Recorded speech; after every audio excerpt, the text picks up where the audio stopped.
perekan di sini kami mendirikan dan kebetulan saya jadi presiden pertamanya ya Indonesian Network of Hmm. Doctoral and Medical Researchers di Australia dan sekarang kita udah ada sekitar 450 Uh. anggota semuanya mahasiswa atau S3 ataupun yang sudah lulus S3 di Australia dan orang Indonesia. Hmm. Hebat banget. 150 orang tuh kalau dikumpulin di satu ruangan tuh penuh banget tuh Mas. Iya, tapi ya para sumber itu tersebar dalam berbagai background gitu ya. Kita terbagi jadi beberapa. Hmm. Jadi ada banyak sekali background, nggak semua di kesehatan misalnya. Mungkin Ya, itu. ya. Oke, Ini jadi saya hidupkan video Mas. lah sekilas ya biar orang bisa lihat muka saya ya daripada dengar suara doang. Saya hidupin sekilas saya matikan. Ya biar udah bisa lihat ya. Jadi nggak kadang kalau saya juga ngisi misalnya online tuh sudah kayak kuliah tamu kadang ini ya orang Mhm. kalau nggak saya hidupin kamera cuma denger kayak radio ya kadang kurang nyaman. Minimal tahu Ah, jadi ya mukanya ya. Oke, mari. jadi Mas Anton ini udah berapa lama nih di Australia sekarang? Berarti. Give or take sudah 5 berjalan ke 6 tahun ya mungkin overall lama saya di Australia ya. Mhm, mhm, mhm. Dan itu startnya waktu pertama kali pindah tuh sebagai apa, Mas? Sebagai PhD student sih saya mulainya ya Mhm. pas itu. Mmm. Itu yang membuat saya pada awalnya pindah jadi ke Australia. Mhm. Oh, sebelumnya sebelumnya di mana, Mas? Sebelumnya saya di Indonesia, saya lulus dokter dari Indonesia. Mmm. Em, Di di Untar kalau nggak salah ya, Mas, ya? betul di Untar ya. Dari lulusan saya Ah. FK dari Untar di Jakarta. Mhm. Jadi dari sana, lulus, kedokteran ya, Mas, ya? Kedokteran Betul. lalu, eee, setelah itu langsung kursus ke Australia gitu ya, Mas, ya? Ada sedikit gap, tapi nggak lama ya. Dapat tawaran dan memang di cover beasiswa juga ya untuk ke Australinya. Mmm, Jadi ya mhm, saya mhm. putuskan untuk terima dan take the chance lah intinya. Lalu Oke. pindah jadi sebelum COVID itu ya 2019. Sebelum sebelumnya COVID belum terlalu gimana ya, terlalu dijadikan masalah gitu ya. Iya, iya. Walaupun sudah ada pas itu ya. Udah mulai Akhir lah ya. tahunnya kan Mhm, mhm. sudah mulai di akhir tahun ya, tapi benar-benar Iya. baru kan di 2020. 2020 awal 2019 akhir udah mulai kayak udah Hmm. ada ini sih, apa tuh namanya, isolasi, isoman, Ya, nggak boleh kemana-mana walaupun gitu kan. akhirnya karena bidang saya penyakit paru salah satunya ya, jadi sebenarnya jadi job juga ya. Selama Oh. di sini pun jadi ya saya jadi ada terdampak dalam dalam kadang sisi positifnya ya Mhm, mhm. terkait hal-hal dan ya ada project terkait COVID juga lah. Gitu. Mhm, mhm. Oke, jadi Ya, itu sekilas tentang Mas Antoni, background-nya. Jadi, mmm, kita mulai coba ini ya, Mas, ya, kayak, tarik ke belakang. Mas Antoni ini kenapa sih bisa akhirnya di Australia gitu? Ceritanya itu seperti apa sih gitu? Biar teman-teman yang lain juga pada mungkin penasaran gitu ya. hmm. Mmm. Mungkin di kasus saya ya entry point-nya adalah saya eh, mulai PhD itu ya jadi PhD student kan ya masuk sebagai Mhm, student. mhm, mhm. Lalu sekitar setahun mungkin kurang lebih ya sebelum saya akan selesai, ya penelitian saya itu jadi applied ya. Mungkin sebagai background penelitian saya itu terkait tadi kan ya, digital health ya, AI di layanan primer untuk bagaimana kita meningkatkan manajemen pasien-pasien dengan penyakit jantung paru lah utamanya. Jadi kami coba apply gitu ya. Saya salah satu chief investigator kalau kita bilang di sini gitu ya. Salah satu yang di name investigator untuk proyek ke pemerintah Australia ya. Mhm Tahun mhm. pertama saya datang sebenarnya kita udah pernah coba, tapi pas itu belum ada data yang cukup gitu ya untuk mendukung case untuk kita minta funding. Setelah sudah 3 tahun penelitian saya itu ya kita sekarang punya data, kita coba lagi dan dapat gitu ya, dibiayai untuk 5 tahun. Oh. Jadi dengan itulah jadi modal tanda kutip mungkin ya, sebelum saya selesai pun ya saya ada posisi gitu tanda kutip yang memang funded dari hibah yang saya ikutan itu ya, dan nama saya memang Mmm, di sana untuk role saya setelahnya sebagai research fellow. Jadi ya in some way setelah saya lulus tidak terlalu, bukan tidak terlalu ya, tidak ada gap mungkin ya. Saya mhm belum submit pun sebenarnya hibah kita karena sudah mulai, tapi tepatnya mungkin saat saya submit tesis saya ya saya transisi jadi research fellow. Nggak lama di posisi itu ya kebetulan memang saya banyak interaksi dengan, jadi saya itu base walaupun degree PhD saya dari UNSW, riset mhm sehari-hari saya sebelumnya di George Institute for Global Health ya. Jadi dia Global Health Institute, kita lakukan penelitian di 60 negara atau lebih gitu ya, di seluruh mhm dunia. Jadi global lah gitu ya. Senternya, dan bukan hanya penyakit jantung paru misalnya, penyakit-penyakit macam-macam mereka ada handle gitu ya, dan banyak lah jadi expert di sana juga. Jadi back to that ya, ke, saya di posisi sebagai periset saat itu, jadi ya setelah selesai saya dapat tawaran ya dari universitas UNSW untuk, mhm mereka ada rencana membuka posisi terkait health leadership and management untuk mengisi sebagai staff mhm tenure track ya, atau mungkin kalau di Indonesia kadang TAP gitu ya. mhm Atau di beberapa negara lain tenure bilang ya. Minat nggak untuk berpindah dan naik gitu ya jadi senior lecturer. mhm Ya setelah banyak berdiskusi dan sebagainya ya saya memutuskan untuk terima, dan jadi ya saya pindah afiliasi utama saya ke UNSW ya di universitas, walaupun tetap sebagai honorary senior research fellow di institut itu, karena saya kebetulan habis mhm saya setelah hibah yang satu itu didapatkan ya setelahnya saya dapat hibah lain juga untuk mendukung proyek itu ya, jadi ada mhm, dua iya. sama saya di sana, dan ya saat ini ada yang lain juga lah gitu ya untuk mendukung aspek mendukung proyek-proyek lain gitu yang saya minati. Jadi itu Mmm, sih intinya, jadi ya berlanjut gitu akhirnya ya. Walaupun goal pertamanya sih kan sebenarnya ya untuk menyelesaikan PhD-nya ya sebenarnya, mhm di selama saat datang itu ya. mhm. Mungkin itu. Jadi, mmm, yang asalnya cuman bukan cuma ya, mungkin kayak mau ambil PhD, nyelesain PhD, terus, datang lagi kesempatan-kesempatan yang lain di prosesnya gitu ya, Mas, ya? Betul. Ya jadi membuka Mhm pintu lah ya. Yang pertama itu mungkin kalau kita mhm, bilang, dan juga sisi lain ya akhirnya pindah ke negara baru itu kan kultur beda ya, masyarakat betul, beda dan sebagainya, belum tentu kita cocok gitu ya. Setelah iya, berapa tahun di sini kan sudah lebih mengenal gitu akhirnya kalau saya sendiri mhm secara pribadi, dan saya pun sempat untuk selama PhD pun ke tempat-tempat lain ya, saya seberapa waktu sempat apa namanya ada ya, mungkin semacam pre-doc, kalau orang pre-doktoral atau postdoc kadang mhm arah-arahnya, sempat ke Imperial College kan, ke UK, saya sempat lihat di UK, lihat di US, lihat di Canada. mhm Jadi ya ada sempat membanding-bandingkan lah, dan so far memang Australia yang cukup nyaman untuk hidup mungkin ya kalau kita mau bilang ya. ah, Itu ada pro kontra bagi semua di semua tempat gitu ya. Saya nggak bilang it's perfect, tapi ya mhm, cukup oke gitu ya. oh ya.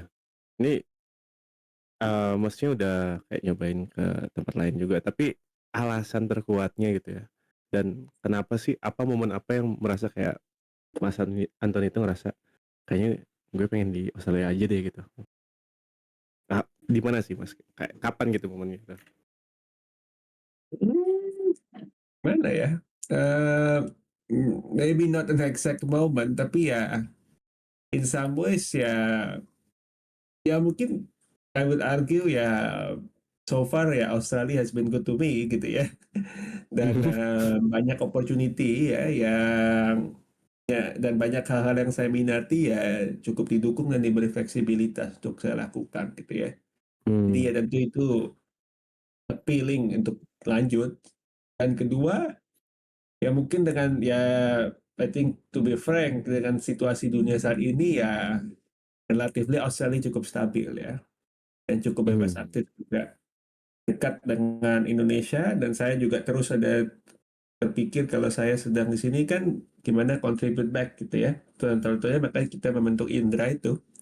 Tapi Mhm. ya misalnya memberi ekspertise untuk kementerian karena lain sebagai Australia sendiri cukup interest dan cukup apa namanya cukup banyak kontribusi juga tanda kutip aktif dari Indonesia gitu ya atau adalah Mhm. Indonesia itu cukup menjadi pertimbangan gitu ya bagi karena dekat dan tetangga. Jadi itu Iya. support juga interest saya untuk give back. Selain distance-nya memang lebih dekat gitu ya. Iya, Dan iya. in some way ya, ketiga ya walaupun living cost is high ya, saya perlu katakan, tapi living environment sini ya cukup oke bagi orang yang mungkin mau a good mix dari West ya, Western culture tentu. Ya, rekan saya Mhm. bisa bilang semua di sini kalau foreigner gitu ya kerja, Iya. tapi Asian konteks juga kita ada di sini cukup banyak gitu ya. Dan kalau Mmm. misalnya anggaplah mau cari makanan Indonesia, ketemu dengan orang Indonesia dan sebagainya ya banyak gitu ya.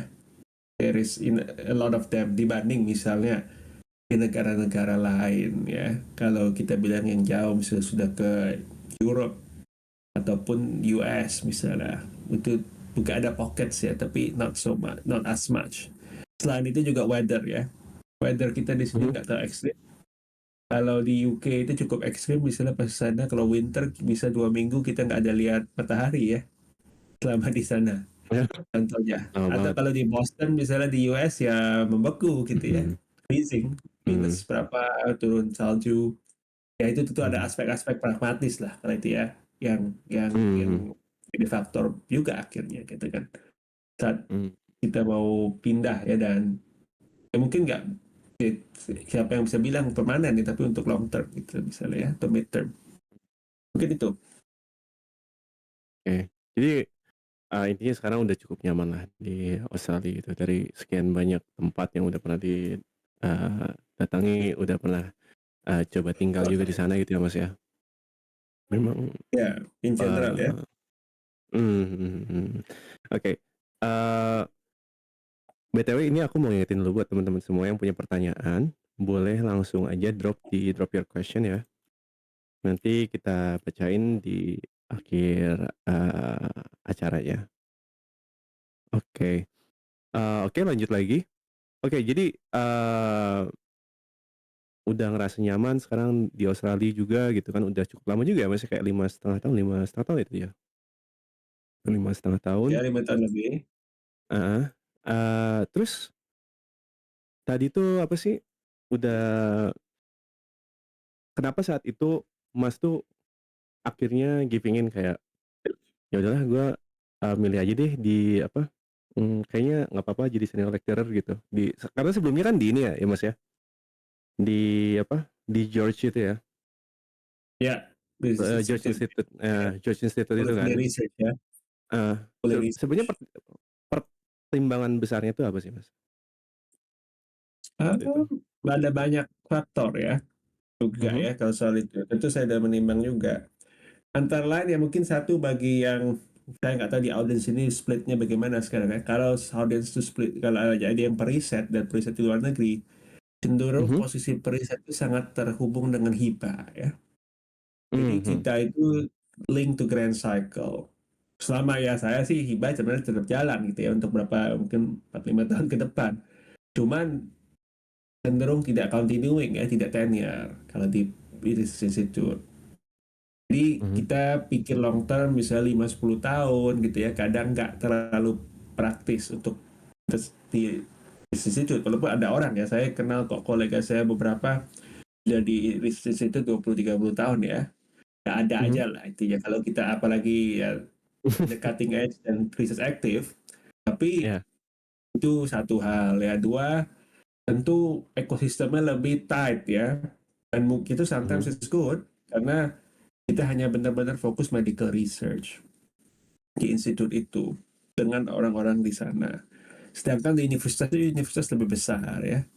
Overall Iya. universitas itu fakultas lain ada, saya sendiri ada arrangement position di engineering misalnya sekarang, faculty of engineering. Walaupun saya posisi utama medicine. Habis itu kita interact dengan orang-orang di business school, contohnya misalnya ada di fakultas-fakultas lain. Jadi lebih multidisciplinary ya, multidisciplinary opportunity lebih besar. Karena ya akhirnya semua dalam satu banner gitu ya, university itu kan. Mhm mhm. Ditambah dengan ya in some way saya cukup enjoy ya dan ada kepuasan yang berbeda mungkin ya untuk berbagi Mhm. ilmu ya dan mengajar ya. Saya jadi Mmm. cover satu course sekarang kan terkait decision making dengan pada postgrad level ya, level S2 untuk mahasiswa-mahasiswa yang banyak kan health manager gitu ya, level manajerial dan maupun nanti jadi atau sudah eksekutif gitu ya. Jadi interestingnya adalah kita membantu influence orang yang akan membuat dampak yang banyak gitu kan, secara langsung udah pasti dalam tugas kerja mereka sehari-hari. Itu yang kalau hanya riset itu kadang nggak di cover gitu ya, nggak ada apa namanya opportunity itu contohnya. Jadi ya overall it's a good mix jadi akhirnya ya. Dan saya Mhm. dan mungkin last bit adalah ya bukan berarti karena saya switch dari sana saya tetap nggak ada interaction ya, saya tetap kerjasama banyak dan erat ya, dan Iya malah iya. tetap kita ajukan proyek-proyek baru dengan rekan-rekan yang kemarin di George Institute ya, dan saya pun tetap ada honorary position di sana tanda kutip Mmm. sebagai sinyal kerjasama yang berkelanjutan itu. Jadi ya mungkin overall ya that's that ya, jadi ya itu well it's a decision ya, we'll see apakah well I will be happy with it in the future. Tapi ya so far ya itu mungkin salah berbagai ini ya satu pertimbangannya. Iya iya iya. Mmm. Oke oke. Ini artinya cerita buat pindah dari researcher ke lecturer ya, dan tanggung jawabnya lebih banyak gitu, karena di university bukan di institute. Mungkin teman-teman yang lagi ini, apa, yang lagi kuliah, lagi skripsian atau lagi S2 cukup relate lah ya buat birokrasi dosen tuh lumayan. Tapi kalau dibanding Indonesia gimana Mas birokrasi, kalau dari jadi lecturer di kampus, apa kena urusan birokrasinya juga kayak di Indonesia, atau lebih fokus di kalau di sana di riset sama pengajaran? Um, saya nggak bisa fully compare dengan Indonesia karena saya nggak pernah jadi dosen tanda kutip secara gimana ya Indonesia. Walaupun saya pernah experience some of it. Ya, arguably sama-sama ada birokrasi ya. Birokrasinya agak berbeda gitu ya. Eh, Kalau mau dikatakan. Tentu beda dengan Risk Institute ya. Mungkin kalau saya mungkin kontras dengan sebelumnya saya itu line of apa namanya line of decisionnya lebih pendek gitu ya. Kalau kita bilang sphere of influence-nya lebih lebih lebih mudah gitu ya. Karena orang itu dari kita ke level misalnya executive director itu paling cuma selisih satu orang gitu ya. Kalau di university itu beda ya. Dan apalagi kan di ini ya UNSW misalnya it's a big university gitu ya, group of eight, kita 65.000 mahasiswa gitu ya, tapi sana banyak ya, ada tentu kadang orang pure manager tapi juga kadang tergantung ya seberapa, akhirnya it's networking juga sih dan connection ya, saya pula acknowledge. Tapi ya gimana kalau ada head of school gitu kan ya, tanda kutip ada dekannya ya untuk fakultas yang besar, ada tentu selain itu tentu instrumen lain ya, direktur-direktur atau warek, Pikirin nggak mungkin wakil individu. rektor Oh, ke apa? fokus kerja di akademia kan. Kalau dari Mas sendiri, kepikiran nggak buat Mas Antoni sendiri, kepikiran nggak buat kedepannya gitu, mungkin cross dari akademia ke industri gitu? Nggak menutup kemungkinan, dan mungkin salah satu saya keep that open adalah saya tetap kerjasama dengan industri ya. Kita kerja saya sangat applied ya, jadi cukup erat dengan industri terutama ya mungkin kalau saya AI dan ini ya medical device ya, tech.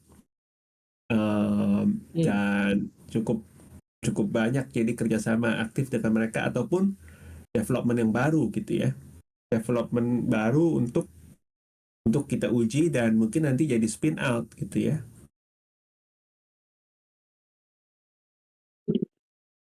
Menarik nih kesebut Suaranya ini putus-putus ya. gak ya? Enggak ya? Enggak kan? Suaranya jelas ya? Suara lancar, Mas Antoni lancar Mas suaranya. Aman, aman. Lancar-lancar. Oke ya, karena saya baru lihat di chat aja itu. Oke. Lancar banget kok. Eh ini cukup menarik ya karena ada bahasan apa health device, medical device ini artinya agak bentrok sama bukan agak bentrok ya, agak berhubungan sama biomedical engineering.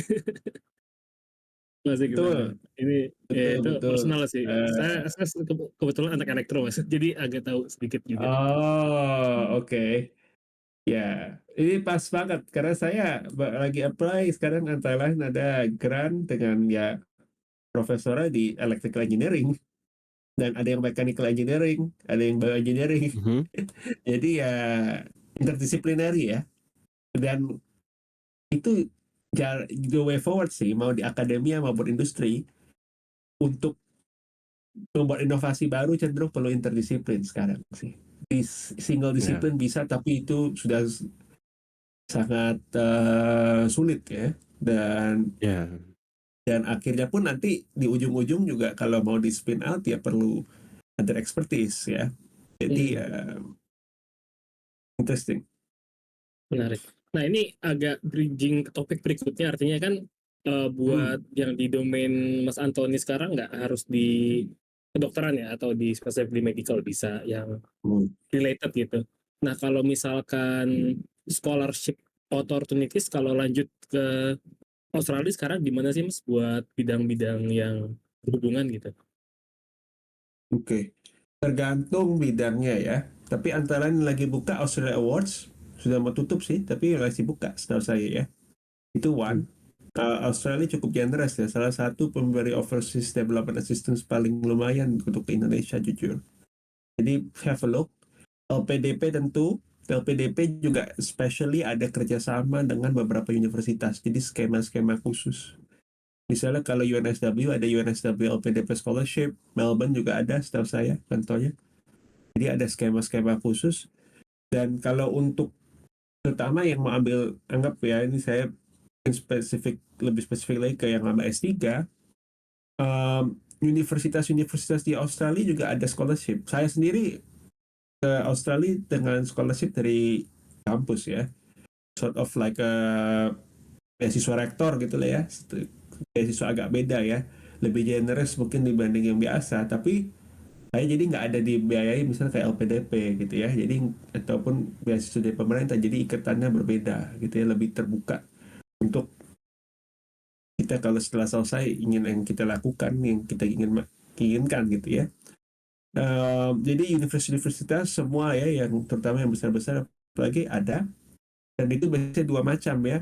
Ada yang dari dalam sendiri ya, jadi international scholarship, jadi dari dana universitas, ataupun RTP namanya ya, research training program, itu beasiswa dari, dan sebenarnya akhirnya dananya dari pemerintah, cuman dana pemerintah itu jadi mereka kasih biasanya satu blok kita bilang ke tiap universitas untuk dialokasikan, mayoritas harus buat mahasiswa lokal, tapi boleh sebagian untuk mahasiswa internasional. Nah itu mereka juga bagi lagi untuk mahasiswa internasional. Jadi sebenarnya cukup banyak ya kesempatan. Kompetitif tentu. Idealnya kalau bagi yang ingin dapat scholarship, kalau di akademia ya untuk masuk misalnya S3 ya ada publikasi sih. Itu paling utama ya. Kalau bisa publikasi jurnal bereputasi internasional, dua lah minimal ya. Itu sangat kompetitif jadinya. Tentu ditambah dengan nilai yang cukup ya. Selain itu tapi juga untuk S2 juga ya ini ada, tapi mungkin kalau untuk S2 cenderung diskon sih akhirnya ya dapatnya ya, scholarship itu dalam tuition discount, nggak sampai waiver sih cenderung ya. kecuali sekali lagi lewat Australia Award ataupun mungkin LPDP, ataupun BUMN ya. Kalau bagi nggak tahu di sini siapa yang BUMN, mahasiswa PLN, misalnya pegawai PLN tuh, PLN, BNI, Bank Syariah, cukup banyak yang saya kenal gitu ya, dan mereka dapat beasiswa dari kantor masing-masing gitu yang membiayai contohnya. Jadi agak skema lain lagi. Karena ada kerjasama antar mereka dengan institusi di sini juga, misalnya. Dan mereka emang kirim jadi secara reguler. Itu mungkin ya beberapa beasiswa yang top of mind gitu ya. Oke. Ini sebenarnya menarik karena sebut tadi kalau PhD kebetulan harus tidak ada apa publication di Publikasinya. reputable journal ya. Nah, dan tapi kebanyakan kalau di Indo mungkin buat S1 tuh jarang buat publikasi, mostly di S2. Eh, kalau di S2 tadi kebanyakan ini ya nggak ada. Kalau S2 beasiswa full cenderung susah artinya Mas ya. Kalau Iya, misalkan kecuali dia mungkin dari Dogon. oh, tapi kalau saya asumsinya tuh S2 cenderung susah beasiswa fullnya tuh kalau dia full coursework gitu. Tapi kalau by research apakah ada spesifik gratisnya? Karena kan kalau kita by research, Indoan kita juga kerja di lab gitu kan. Kalau master filosofi berarti ya, Hmm. ya berarti skema-skema yang terbuka untuk PhD itu cenderung juga bisa diakses. Hmm. Cuman cenderung ada kecenderungan sebenarnya lebih interest bagi orang untuk rekrut PhD karena master itu sendiri by research ataupun master filosofi itu sekitar 2 tahun. PhD di Australia kalau cepat tuh bisa dalam 3 3,5 tahun. Jadi there is a predilection lah ya untuk rekrut sebenarnya lebih ke PhD dibanding master. Tapi tentu boleh master by research atau master filosofi ya. Itu bisa aja mengakses beberapa skema-skema itu. Tapi again, not as popular lah. Kalau kita lihat Hmm. jumlah persentase mahasiswa riset ya, higher degree research, kita bilang HDR student di sini, mungkin bisa bilang sekitar 80-90% tuh ambil PhD, hanya 10% yang ambil master. Cenderung Hmm. ya. Hmm. Jauh lebih less popular gitu artinya. Oke. Karena kebetulan saya juga ini menarik personal buat saya karena waktu nyari jalur research waktu jalur S2 itu kelihatannya kepecah jadi dua gitu. Yang by course sama by research dan ada beberapa pola kalau by research itu beberapa bahkan bisa di waiver tuitionnya sama dibayarin. Beberapa di Singapura ada salah satunya gitu. Betul. Ya, jadi kayak oh apakah di Australia juga ada gitu kepikiran di situ. Oh, Dan sebenarnya ya kalau dapat masuk riset bisa, tapi tergantung universitas ya. Saya bisa katakan mungkin di UNSW dan I'm aware of a few others. Selama ambil research degree pun boleh ambil coursework. Kita boleh belajar skill baru ya. Salah satu bagian dari itu adalah makanya itu sort of partly training kan. Saya ambil Hmm. banyak courses sama saya di sana, saya jadi bisa belajar data science. Saya did some courses on intellectual property misalnya. Did stuff relating to human centered human computer interaction ya. Jadi ada opportunity juga. It's one way. Karena memang kalau kita jujur bayar sendiri sih costly ya. It's very costly. PhD pun juga costly ya. I wouldn't recommend anyone to take self funding ya untuk Hmm. PhD ya. Saya sih suggest kalau mau PhD apalagi dari research degree ya carilah scholarship ya. Jangan ambil dengan biaya pribadi. Terlalu mahal, Mas. gak kuat terus. So dan not worth the inilah ya, the cost untuk keluar, harusnya enggak gitu ya. Jadi itu Hmm. adalah pandangan yang jujur saya cukup kenal lah dengan dekan untuk graduate research di sini ya. Berarti ya dia yang ngurus admisi dan sebagainya. Ya, kita sih fair aja bahwa harusnya semua dapat beasiswa sebenarnya ya. Cuma adalah 1% mahasiswa yang memang mau mampu dan membayar dan karena banyak hal gitu ya. Semasuk part time. Tapi harusnya semua dapat sebenarnya, harusnya. Kalau nggak ya sebaiknya jangan gitu intinya, karena nggak akan financially stable, jadi mengganggu juga nanti pas udah masuk gitu kan risetnya. Ya research-nya. Sangat sepakat. Nah, ini mungkin buat next topic ya Mas ya. Yang kita ketahui ini mungkin kalau saya sendiri ya, persepsi workplace culture di akademia itu cukup berat. Bahkan lebih berat dari kerja kantoran. Kalau let's say kerja kantoran 40 jam per minggu gitu kan. Kerja akademia riset tuh jauh lebih banyak di setiap kalinya gitu. Atau bahkan 100 jam gitu. Kalau di Australia gimana Mas kalau dari pengalaman Mas Anton? Ya, susahnya workplace culture akademia itu susah memang ya. Akademia itu agak berbeda dengan korporat dan ada pro konnya, jadi fleksibel itu satu. Tapi kata fleksibel itu ya seperti ya tadi Tika sampaikan, mungkin jadinya jam itu nggak jelas gitu kan, bleeding. Karena Ya. akhirnya ini eh, orang banyak di akademia ya, tapi ya tergantung ya itu, walaupun dia the pay is not bad, itu kan tentu masih lebih rendah misalnya dibanding, anggaplah sebagai dokter kita berpraktek atau sebagai programmer dia di company gitu, kayak misalnya kerja di Amazon misalnya gitu ya. Karena Hmm. in general kan sebenarnya nggak semua, saya nggak mengeneralisir, banyak sekali orang di akademisme high performing people gitu ya, kompetitif high performing. Jadi sebenarnya to be able to do well and get well di industri juga misalnya. Cuma mereka choose to be in academia. Kenapa ya? Karena fleksibel untuk melakukan penelitian dan menjawab pertanyaan mereka mau gitu kan, ataupun ngajar mungkin kadang ya. Jadi ya karena passion itu orang di sana, jadi karena passion orang jadi terpikir terus gitu kan.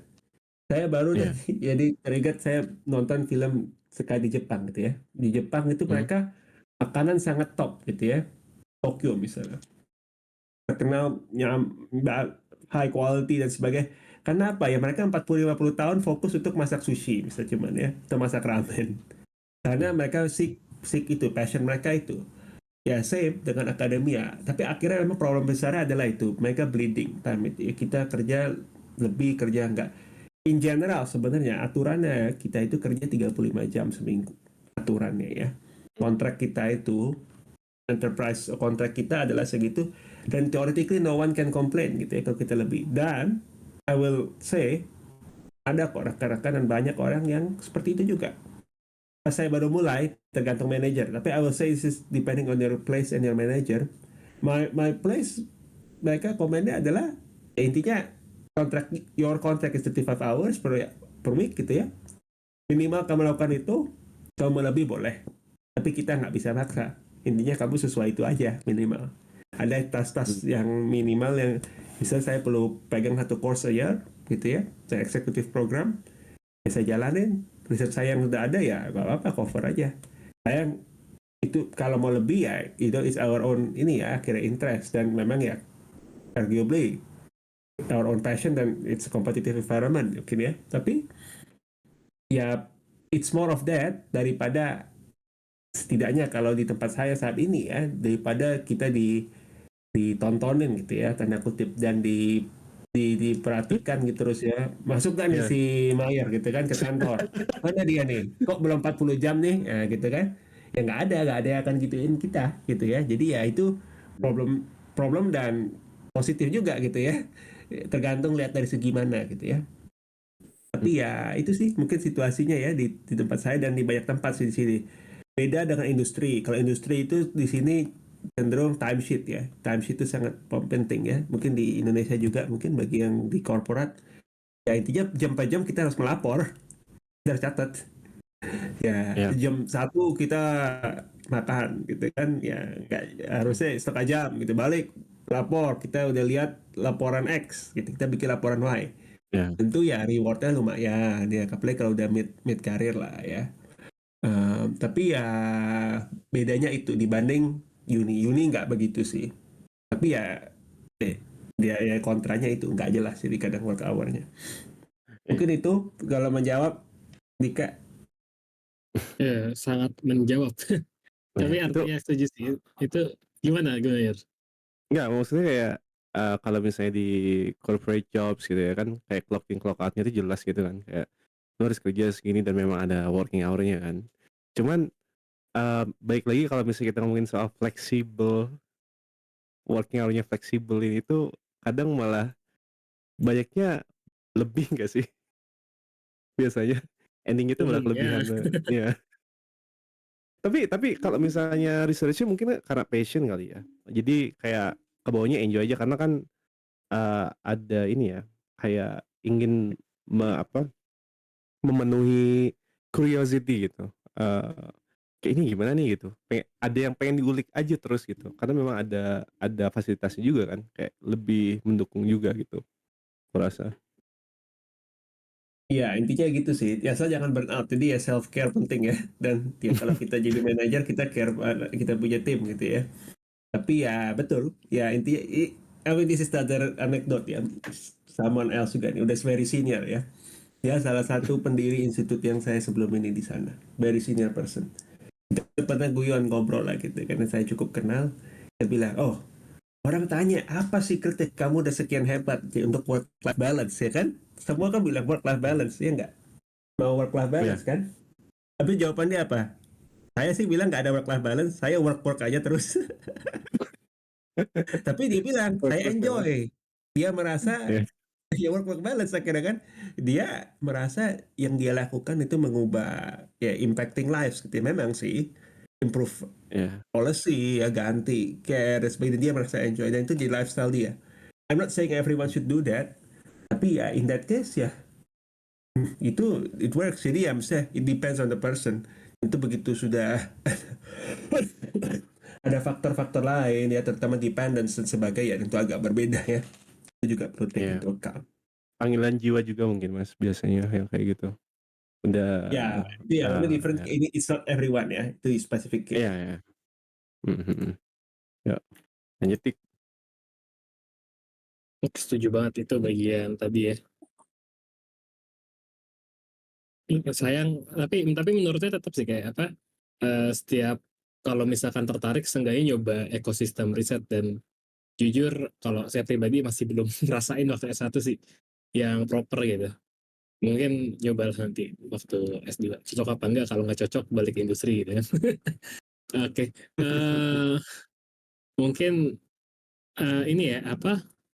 Tadi sempat kesebut juga soal belajar apa ngambil course terus belajar AI gitu-gitu dan mungkin eh, jadi buat kalau apa ya gimana sih Mas waktu belajar bidang baru, waktu belajar hal baru selagi ngeriset di topik yang waktu master atau PhD itu kan waktu PhD atau postdoc itu kan dia ini banget ya apa ya, topiknya dalam banget ya. Terus belajar hal baru, how do you implement the new knowledge to your current focus gitu, current focus. Saya sih ambil itu tentu itu ya selama PhD itu kalau kita mau ambil pelajar tambahan tapi kita perlu justify sebenarnya karena itu kan take our time ya Betul. justify juga karena kita nggak bayar gitu ya kalau di case ini kan mereka ada allowance khusus yang kita ambil karena dan the nice thing is kayak UNSW we have a lot of courses ya thousands of courses mungkin di bidang-bidang apapun yang kita mau gitu kan ya dari inilah dari politik sampai mau electrical engineering bisa gitu ya ada jadi ya lots of options selama kita bisa justify jadi ya justify dengan apa ya dengan link to project sih kadang saya cukup senangnya saya belajar dan saya bisa apply gitu kan langsung ke project saya atau ya really plan untuk itu suatu hal memang yang useful skill untuk masa depan gitu ya dia bisa kayak AI gitu ya jadi ya two way sih lihatnya gitu ya antara yang bisa langsung di-apply ataupun ada yang mungkin in the near future gitu ya relevan untuk di-apply. Memang kita semua harus justify sendiri juga sih ke kita maupun mungkin kalau itu ke supervisor ya atau manajer masing-masing ya kenapa kita mau ambil gitu kan karena in the end ya tentu belajar itu it's fun itu it helps you tapi itu juga takes time kan takes time from stuff that you can Iya. do ya dari kerja jadi ya ya paling dia sih think again apa yang where you want to head gitu ya mau kemana apa relevannya terhadap Hmm. yang yang kita mencapai. Mhm. Oke, ini agak agak penasaran sedikit karena habis ngecek di Australia Award website Indonesia itu kan, itu PhD di Australia itu 4 tahun ya, Di? 4 tahun ya. Sedangkan most yang kalau saya tahu di tempat-tempat lain kayak di Jepang, Singapura, di US tuh 5 tahun. Itu akan lebih pendek karena lebih padat atau gimana Mas Antoni? Ya, intinya PhD di Australia itu agak beda sebenarnya ya. PhD Australia itu dibanding kayak US, anggaplah ya. Itu bisa Jepang juga. Kita lebih kayak traineeship, benar-benar kayak traineeship, apprentice gitu ya. Apprentice ya. Di day one kita masuk, harapannya kita udah langsung riset. Kalau di US ataupun di negara Eropa, kadang 1 tahun pertama itu sebenarnya belajar. Malah 2 tahun. Kadang 1 tahun pertama belajar, tahun kedua itu kita dikasih untuk ngajar gitu ya, jadi teaching assistant kadang gitu ya, kerjanya termasuk. Baru tahun ketiga tuh mulai kerja, baru 3 tahun itu sebenarnya, jadi akhirnya ya effectively 3 tahun juga sebenarnya PhD-nya Hmm, bagi mereka. Jadi beda sih kita di sini karena mandatory kurikulum itu enggak bisa bilang ya, tapi in reverse jadinya apa, ya mereka cari orang-orang yang memang udah dari research experience cenderung, atau ada research history. Hmm. Maka tadi di mana ada publikasi dan sebagainya itu membantu. Karena harapannya setengah jadi mereka mau masuk terima orang hmm, kasarnya. Atau kalau nggak diminta untuk ambil master, nggak bisa langsung PhD. hmm. Tapi kalau bisa ya langsung aja sih sebenarnya daripada mau itu kan spend more time. Jadi intinya bedanya di sana sih. Kalau Australia itu benar-benar langsung jadi ya kayak sort of research assistant lalu jadi ini ya, jadi trainee. Dibanding Ya, di negara lain di mana ada structured program dan ikut kuliah, ujian, lulus ujian, baru nanti kalau udah lulus dengan baik ya baru nanti masuk kasarnya tahap riset bener-benernya. ini Ya. ya kayak ini artinya kebayang gini, apa kalau mau S3 mau PhD di Aussie itu harus antara S1-nya udah ekosistem risetnya bagus dan udah publikasi gitu kan, sehingga bisa publikasi di udah punya pengalaman, atau S2 yang di tempat yang ekosistemnya bagus gitu. Karena harus setengah jadi gitu. Oke, ini catatan buat teman-teman yang tertarik ya, atau buat Yang yang masih tahu planning gitu opsi ke keduanya depannya. ambil setelah S1 ya jadinya ambil jadi kayak research assistant gitu ya Researcher ya. di Iya, Indonesia RE. untuk Hmm. RE, untuk ada experience gitu ya ataupun Hmm. kolaborasi ya. Karena belum tentu selalu ada ya di S1, belum tentu selalu kesempatan untuk ada ya. Hmm, Kadang itu ya masing-masing juga sih. Jadi ya paling itu sih mungkin salah satu cara. hmm, Sebenarnya fortunately di Indonesia itu, unfortunately sih, sebelum baru-baru ini ya, sebenarnya sebelum ini kan S1 semua perlu skripsi. betul. Minimal itu Ya. ada membantu sebenarnya. Apapun itu ya, adalah sedikit membantu. Karena ada minimal gambaran apa sih tesis gitu kan, tanda kutip ya. Struktur dan sebagainya ada lah gitu ya. Dibanding Ya. sama sekali enggak. Cuman sekarang memang udah nggak wajib ya, setahu saya ya. Sejak 2-3 tahun lalu kalau sudah Di nggak wajib kan. di Nah, jadi beberapa ya, jurusan dan kampus nggak wajib, betul. Ya.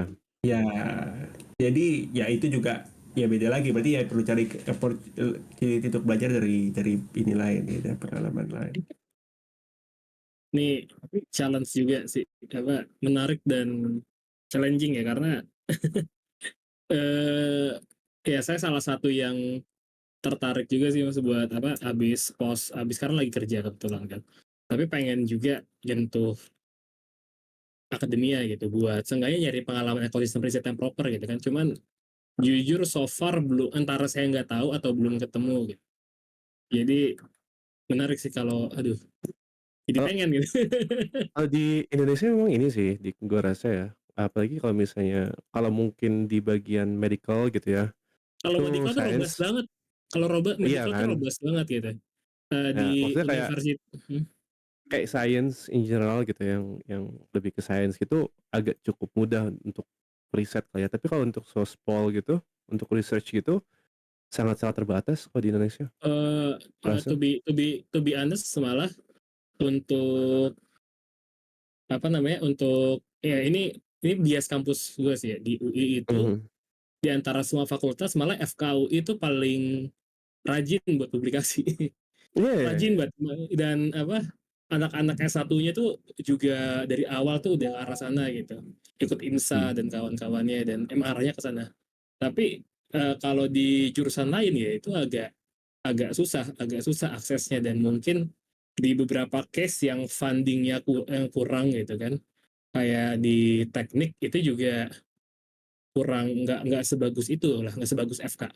Malah Iya, malah iya. kalau sosum itu banyak ini ya, at least di UI sama UGM yang gue tahu itu ada Hmm. pusat kajiannya dan emang banyak project risetnya gitu, nerima dari luar NGO Oh, funding. ada? Nah ini bicara iya, masalah di Ada. funding sama di alokasi fundingnya gitu. Ini apa namanya, agak jadi kebayang sih, masalah masalah baru di Indo tuh buat nurture talent riset itu masih kurang bagus. Iya. Karena ini sih, aku rasa tuh lulusan di Indonesia tuh di settingnya tuh untuk jadi practical, bukan researcher gitu. Dan kalaupun memang pengen tuh, kalau misalnya memang pengen, aku ngerasa sangat terbatas sekali slotnya gitu. Jadi nggak semua orang bisa mendapatkan lingkungan lingkungan riset itu gitu, karena nggak terlalu banyak gitu si kesempatannya, aku ngerasa gitu. Ya, Kayak intinya sebenarnya tujuan S1 dan S2 itu sebenarnya membentuk practitioner in general ya. Oh, Jadi ya, ya ya, ya. sebenarnya it's not wrong ya gitu. Goalnya memang practitioner. S3 lah untuk Hmm. membentuk research. Tentu harapannya ada yang di funnel. Karena akhir akademia pun kalau kita lihat, anggaplah yang sudah S3 gitu ya, PhD, hanya 1% yang akan jadi akademisi kok. Apalagi jadi sampai profesor ya senior. Itu memang pipeline-nya begitu gitu ya, nggak bisa semua. Dan memang that's the fact gitu ya. Banyak akan ke industri, banyak hmm, balik dan sebagainya ke practitioner ya. Jadi that's fine, and I think that's probably what Indonesia lagi need gitu ya dan perlu gitu ya. Um, jadi ya it's fine, dan memang STEM itu cenderung riset lebih lebih difokuskan ya. Iya, iya. Di Indonesia mungkin juga ya antara lain. Tapi sosum sebenarnya ya, saya nggak akan generalize karena saya nggak ahli di sosum, tapi yang saya tahu sebenarnya sosum itu adalah kalau memang di bidang sosum dan minat, fokus ke metodologi ya, belajar betul banget. metodologi Hmm. filsafat ilmiah dan sebagainya yang benar gitu, yang baik. Hmm. Karena sebenarnya penelitian sosum itu tergantung jenisnya lagi, nggak selalu perlu Hmm. biaya yang besar. Dan Indonesia bisa kontribut di sana gitu ya. Itu lebih ke kreativitas, inovasi masing-masing, dan itu dengan dari banyak baca, banyak berdiskusi dan sebagainya, membuat teorem dan sebagainya. Itu kadang bukan dananya, itu sebenarnya ekspertis masing-masing ya gitu kan ya, Setuju. yang diperlukan. Iya. Beda dengan Iya. penelitian, misalnya kayak saya punya gitu ya, clinical trial dan sebagainya, tentu itu perlu infrastruktur, perlu dana, perlu rekrut orang dan sebagainya, teknologi. That's a bit different gitu ya. Itu memang kadang sulit kalau misalnya di Indonesia. Tapi kalau sosum sebenarnya not exactly, kecuali memang tujuannya lakukan eksperimen-eksperimen dan sebagainya, untuk collect data, ya itu perlu dana, tapi nggak selalu juga perlu banyak gitu ya. Jadi sebenarnya lebih ke metodologi sih dan inovasi itu Setuju. ya mungkin. Kalau sosum ya, knowledge itulah Hmm. itu Iya, dibangun ya dari sendiri. Uh, ini curhat sedikit, saya sebagai anak elektro ya, anak STEM, malah pengalaman riset di sosumnya lebih banyak mas. Karena lebih lebih gampang ya, jujur aja, kayak gini aja, lu populasi banyak ya, ya udah lu keluarin uang buat bantu nyari ini aja, apa namanya, nyari data Berarti aja, ya. keluarnya banyak di situ aja gitu. Sejuta, let's say kalau lu risetnya mau gede banget tingkat nasional gitu yang bisa lu jual 200 juta, which is small for a huge STEM research ya, itu lu udah bisa buat ini, udah bisa buat riset sosum yang bisa dijual miliaran Oke, ya. kemana-mana gitu value-nya. Cukup Nah proper, sudah, betul. iya, dan kalau lu kalau kalau mau mulai skala kecil-kecil tuh, mau bahkan nggak keluar duit pun juga bisa, atau kalau mau lu boost kayak kayak gue lagi sekarang, populasi 40.000, 50.000 itu ya udah keluar aja 1 juta 2 juta udah dapet data banyak gitu kan. Tapi kalau Hmm. STEM infrastrukturnya nggak ada, susah. Iya. itu itu curhatan sih, betul tapi betul iya, betul. Jadi ya intinya gitu sih. Jadi intinya sebenarnya sosum bisa. Tapi again, not saying that juga di STEM sekarang tergantung bidang itu juga ini ya, tentu lebih mudah sekarang, banyak open data dan sebagainya, jujur ya, dibanding dibanding dulu ya. Ya Jadi ada opportunity untuk memulai gitu kan ya. Dibanding mungkin dulu di mana sangat close off ya, sangat sulit misalnya. Jadi ya ada juga sih, dan kolaborasi ya itu salah satu kayak kita dari Indra, kita misalnya kita adakan itu juga sebagai hub untuk kerjasama gitu ya dengan rekan-rekan di Indonesia gitu misalnya yang tertarik. Jadi ya resource yang ada di sini pun bisa benefit misalnya bagi yang tertarik gitu ya untuk apa namanya take up.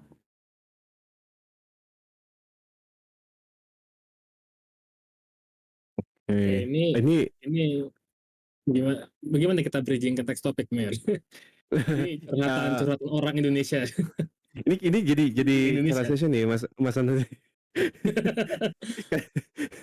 Ini eh aku mau reminder aja buat teman-teman yang mau bertanya, jangan lupa untuk drop questionnya di channel Drop Your Question. Terus jangan lupa di voting ya. Nanti kalau misalnya Oh ya, sesi tanya jawabnya, mm, saya mau buat komen nih karena saya tidak lihat, saya baca. Saya sebentar ini di chat ya. Soal funding ya, funding research sebagai student ya. Di Australia mm, funding research itu sebenarnya harusnya tanggung jawab supervisor dan PI ya. mm, Jadi nggak ada harusnya ceritanya in general ya. Penelitian biaya sendiri. Tentu ada exception to that norm, tapi mayoritas sih biayanya biaya supervisor ya. Kecuali penelitiannya benar-benar pengen punya mereka, ada beberapa mahasiswa sih yang LPDP kadang ya, dan LPDP kadang.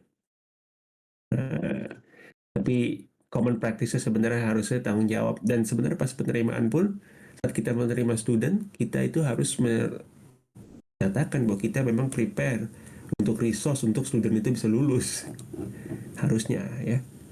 Mungkin itu aja, tapi I will revert back ya. Karena tadi itu menarik tadi pertanyaan itu. ya, oke. Gimana? Jadi kita udah ngobrol banyak sih soal soal di sisi akademianya ya. Hmm, kalau misalnya yang sisi ini deh Mas, kayak gimana sih cara Mas Antoni eh menyimbangkan balance antara kehidupan pekerjaan dan kehidupan sehari-hari sebagai akademisi gitu ya di Australia? Sulit nggak sih Mas? Itu cukup ini sih, cukup menarik karena pasti banyak di sini yang pengen atau misalnya ngerasa kayak work work life balance itu penting gitu kan. Ya, banyak sih, banyak cara ya tentu ya. Ya antara lain ya cari hobi ya. Dan I think the second bit adalah ya ikut komunitas ya bisa, dan I think one thing ya yang ya I mean it's a learning thing dan memang it's easier said than done adalah kita jangan merasa kita hanya ya sebagai person ya hanya valued karena research kita aja gitu ya. Apalagi kalau bagi PhD ya. PhD Ya. itu kadang kalau orang ada ya, saya tahu sih ada beberapa orang itu merasa bahwa selama PhD itu tengah center kehidupan itu adalah PhD ya. Lalu sekitar PhD ada makan, minum, jalan, apalah gitu ya. Ya harusnya sebenarnya sebaliknya ya, kita yang di tengah ya. PhD itu salah satunya aja ya, ada PhD tentu oke lah, ada perlu makan, perlu minum, perlu ketemu orang, perlu jalan-jalan ya. Ya nggak apa-apa, tentu PhD itu bagian penting ya karena kerja gitu kan. Tapi ya see it from that way gitu ya. Jadi kita nggak terlalu ya, maksudnya dependent banget gitu ya, dibanding orang yang merasa, oh PhD itu everything gitu kan ya. Makanya sampai kadang it happens ya, saya not saying it doesn't happen. Ada kok orang mental breakdown dan sebagainya karena PhD gitu ya. Iya.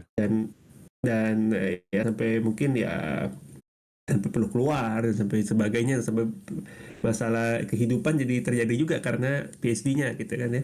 Padahal kan Hmm. I mean ya jangan sampai begitu ya. Mungkin that's one way ya, to see it from that perspective tentu. Dan ya ada support network yang baik sih itu, it takes time ya, dan support network bisa aja dengan sekarang online dari jarak jauh gitu ya, nggak harus dari Hmm. lokal. Dan kalau di workplace ya carilah kerjalah dengan orang-orang yang gak selalu bisa, happy, yang nice to work with gitu ya. Oh ya, Kadang kita tahu aduh. kok, kadang ini kok kita juga di mana-mana ya. Masuk di sini orang tahu lah siapa yang enak untuk kerja sama, siapa yang nggak enak gitu ya. Dan Mm, selama kita ada fleksibilitas ya, inilah kerjasama dengan orang yang nyaman gitu ya, yang kita enjoy dan dia enjoy juga. Karena in the end akan better outcome kok juga kan, dibanding kalau kerja sama-sama. Ada kok orang yang kerja sama, ya saya tahu nih ya, dia dapat hibah bareng pernah lagi, karena dulu nggak tahu lah mereka nggak kenal atau kenal kan, saking ributnya nggak bisa di ruangan yang sama, meeting online sama pun nggak bisa, jadinya terpaksa orang itu yang saya kenal itu, dia saya kenal yang jadi kepala proyek itu, dia perlu adain dua meeting, satu biar orang A bisa ikutan, satu biar orang B bisa ikutan, mereka saling tahu tuh, jadi pokoknya mereka ikut pas orang lain tuh nggak ada. 5 tahun kayak gitu, stres lah ya kan, contohnya. ya. Ya jadi ya pinter-pinter juga sih akhirnya, dan it takes time ya, itu experience sih, bisa bilang juga semua orang juga learning Mhm, gitu kan. mhm. Itu mungkin ya, jadi ya dengan itu ya saling, kalau kita work with other people who ya respect each other lah, ya it helps sih.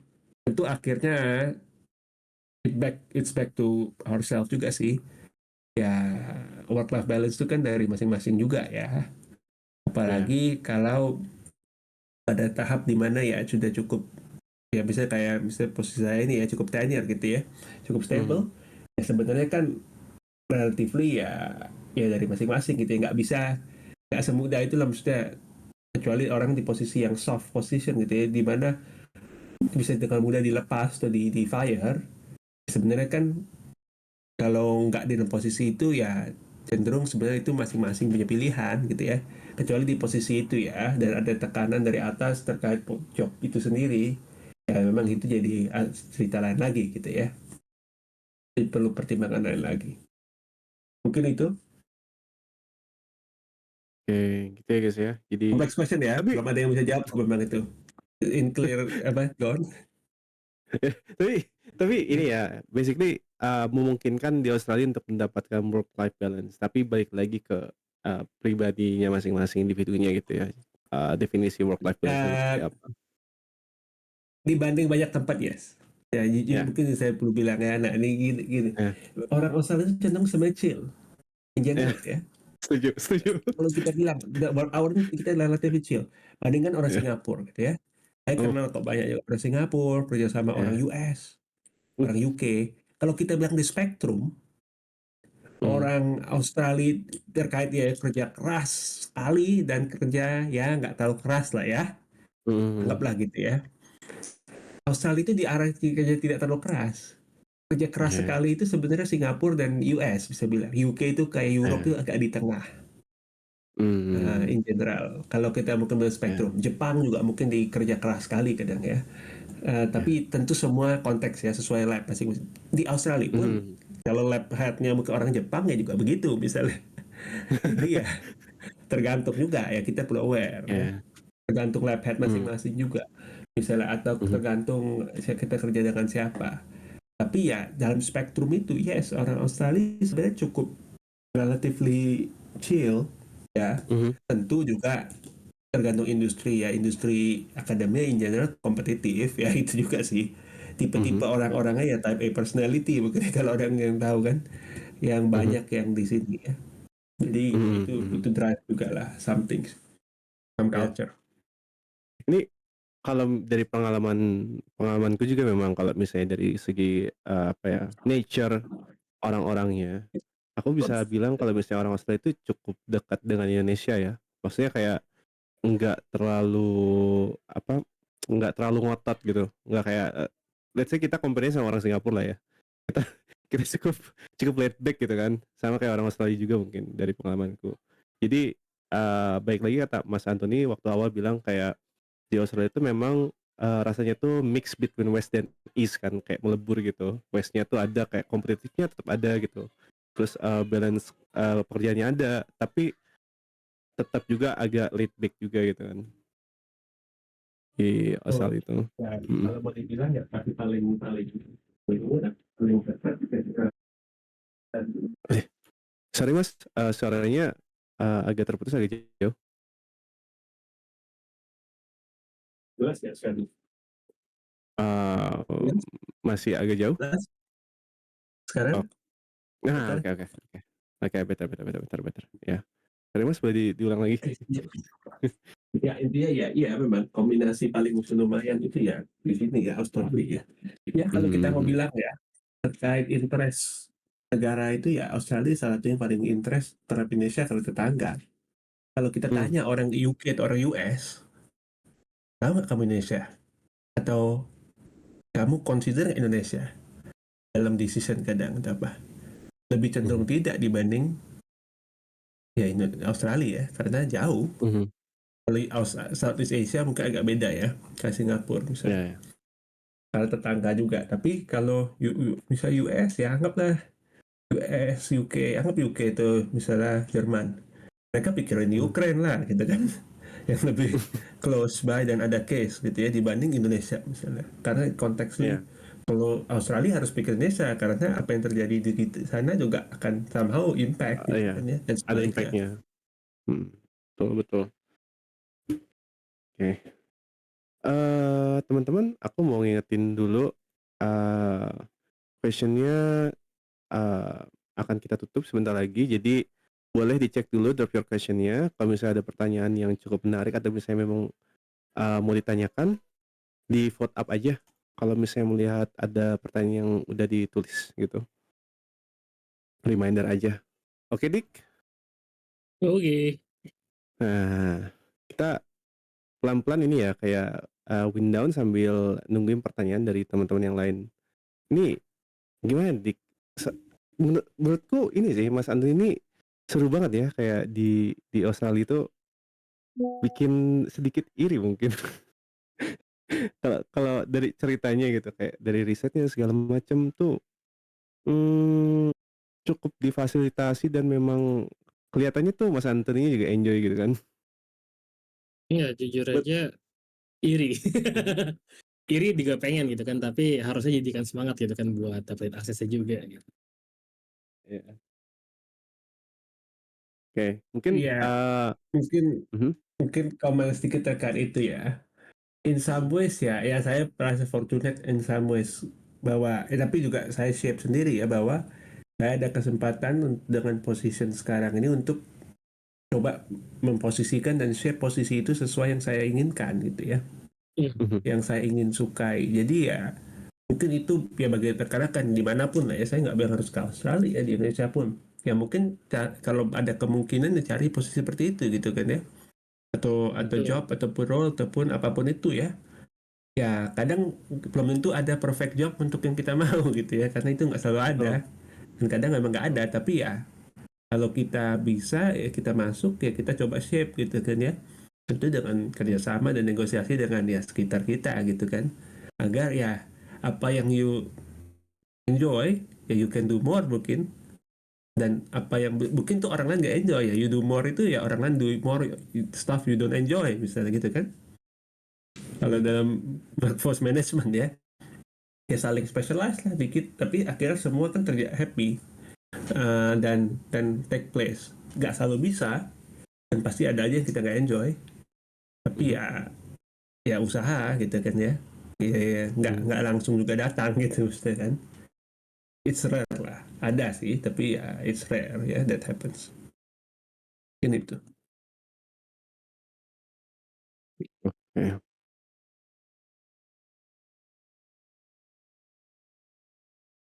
oke, sebentar, give oke, me 1 minute ya saya balik sebentar.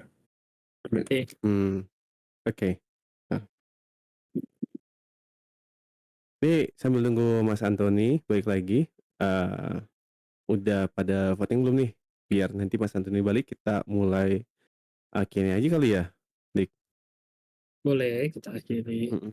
Kita akhiri sesi diskusinya dan coba kita tanya jawab gitu, pakai dari pertanyaan teman-teman semua. Boleh ya voting ya teman ya? Ih, cu sebenarnya ini sih Dik, aku juga lagi mikir-mikir sih, Australia cukup menarik ya sebagai destinasi ya. Aku udah mikirin cukup lama sih soal Australia. sebagai destinasi. Karena yang ke satu kan memang deket ya, asal itu. Mhm. Yang kedua aku ngerasa dari negara-negara lain yang cukup open bordernya dengan Indonesia, cukup friendly. Karena kan kita semua tahu ya, kayak enggak semua negara tuh cukup friendly dalam dalam segi kayak imigrasinya atau migrasinya untuk orang-orang Indonesia. Mungkin Australia itu salah satu yang cukup friendly ya dengan kita. Eee, Betul. Kulturnya juga seru juga sih, kayak menarik gitu menurutku. Tapi lu tahu Nggak mhm ada alasan jadi gue juga punya pikir yang sama dengan lo, Mei. mhm Cuman mhm. waktu gue coba komunikasikan dengan pacar gue gitu kan, bagaimana kalau kita kabur ke Australia? Lu tahu jawabannya apa? Apa? Tidak mau ketemu laba-laba raksasa. Itu harus tanyain tuh, ke Mas ini bener nggak tuh? Ada laba raksasa? Dan berbagai macam fauna unik Australia lainnya, gitu kan. Iya. Dan gue sampai hari ini belum menemukan counter argumennya. Counter argumennya boleh, ini counter argumen pertama yang lucu yang mungkin nggak membantu dia adalah di Australia setiap tahun paling yang kena gigit dan meninggal karena bisa ular cuma satu orang. Oh, Tentu kamu nggak jauh oh dari enggak? orang satu itu ya. Tapi nggak, selain itu adalah kalau kita di kota sebenarnya kayak di Sydney gitu di Melbourne ya, in general kita nggak akan ketemu sih tanda kutip Iya. yang terlalu aneh ya. Kalau udah di outback, keluar kota, dekat hutan, ya tentu ketemu aja lihat ular gitu ya, lihat apa kadang. Tapi if Mmm, not, ya it's not like that juga. Mesti nggak ada scorpion tiba-tiba loncat ya. Kalau kamu urus dengan baik kayak tempat horor. kamu gitu ya. Di horor gitu ya. It's not the Iya case ya in general ya. iya. Ya Kalau ada pest control juga lah kalau mau, tapi nggak kayak di film-film gitulah. Dan cukup ya sekali lagi tadi ya statistik mengatakan bahwa ya enggak lah. The chance of you dying lebih banyak mungkin nyebrang dan ditabrak gitu kadang kan dibanding itu ya. Eh, daripada gigit gigit Mungkin itu ya laba-laba atau ular ya. dibanding Iya. gigit-gigit jadi Mmm. Spider-Man gitu ya kan enggak ya cenderung Oh, lebih tinggi ya kena tabrak lah ya. mmm. Yang dikatakan. Itu harusnya lu lebih takut sama ini nggak sih kalau tinggal di Melbourne, Sydney gitu, kalau kota-kota besar tuh tikus-tikusnya gede-gede anjir. Kayak serem banget, sumpah. Ya, itulah ya. Lebih tinggi kemungkinan kena tembak misalnya kayak di US dibanding kena gigit laba-laba di situ ya. Itu valid, itu argumen Dan valid. tidak apa-apa gitu ya. Nah, Iya. bisa lah ya. Tergantung kota juga sih. Saya nggak generalize juga, tapi ya itulah. Mmm, Oke, jadi kita lanjut ke tanya jawab gimana, Mir? Cari yang oke paling gas, banyak. gas dik. Oke. Kita pilih dari top votingnya ya, ini 5 vote. Izin bertanya, Kak, gimana yang mulai karir Boleh. akademik untuk fresh graduate yang minim work experience? Terutama di Indo yang mau apply ke luar negeri. Saya lulusan Soshum tapi S2. Soalnya saya masih bingung apply bermacam-macam kerja dan tapi sangat susah tembusnya. Terima kasih, Kak. Dari Hayu Ningtyas. Apa pertanyaan jadi bagian orang ini sosum ya. Soshum Habis S2. itu S2, habis itu rencananya mau apa nih? Mau ke Australia untuk ambil Iya, cari ambil akademik apa? Jadi buat periset ambil atau mau PhD karena kayaknya. akademik ya? PhD PhD atau ya. research kayaknya. Oke. Berarti PhD ya. Kalau mau langsung akademik, entry level akademik in general di sini adalah PhD ya untuk Mhm. akademik. Jadi dari S2 itu sangat jarang bisa langsung kecuali praktisi yang udah experience ya. Mhm. Jadi ya berarti goalnya sekarang gimana cari S3? Untuk cari S3 berarti ya satu tentu ya risetnya ditingkatkan atau misalnya kalau udah di Indonesia di apa tergantung saya nggak tahu background dari selain ada S2 ini udah PNS belum atau udah ada jadi peneliti atau apa gitu ya baik freelance maupun di institusi tertentu untuk membantu membangun credibility untuk daftar misalnya kayak scholarship kayak Australia Award ataupun LPDP dan sebagainya. Tapi juga mungkin sebelum itu pikirkan juga setelah ini goalnya adalah mau settle di luar atau cuman ke luar negeri belajar, setelah itu mungkin mau ke tempat lain gitu ya, atau mau pulang. Karena itu menentukan pilihan scholarship yang diambil juga gitu ya. Setelah udah ada gambaran ya berarti mulai cari tahu dari teman-teman maupun dari jaringan kayak gini ya. ada nggak yang lagi buka lowongan PhD, itu mungkin paling gampang.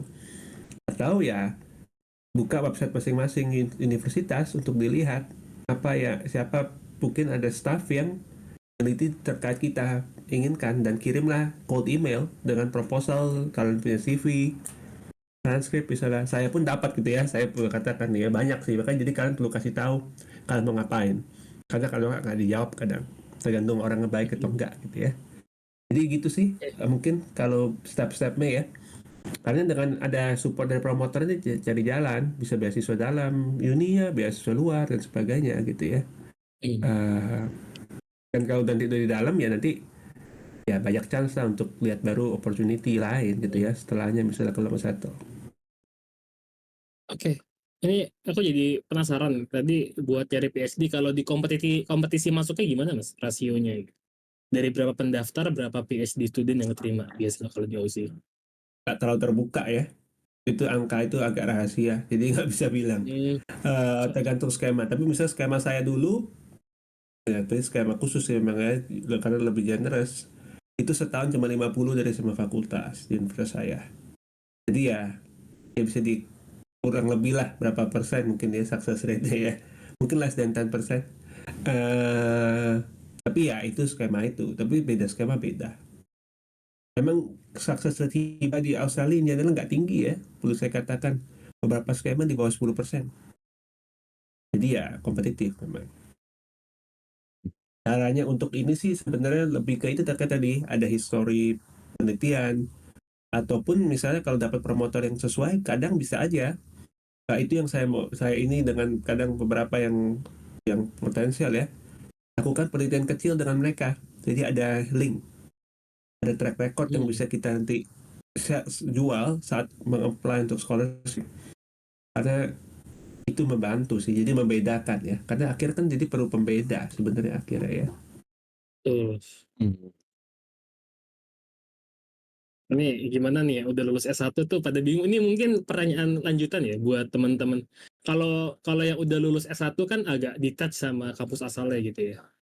Tapi Hmm. kalau misalkan mau coba nyari research tanpa harus ngorbanin profesional for economical reason tuh gimana Kak Mas Anton? Kira-kira pernah dengar ada jalannya nggak? Ada, tapi tergantung sekali lagi sebenarnya tergantung bidang gitu ya. Jadi agak serba Iya. agak agak agak gimana ya, agak sulit untuk dijawab secara praktis ya. Hmm. Anggaplah bidang antara lain salah satunya dengan ya, anggap ya ini sekali lagi not back to ini aja, tapi jaringan kayak gini gitu ya. Hmm. Ada kok grup-grup kayak gini kan, secara open aja Hmm. bilang bahwa ada minat gitu kan untuk riset. Tentu bisa aja hubungan, kalau ada hubungan baik dengan pembimbing dulu atau dosen dulu misalnya.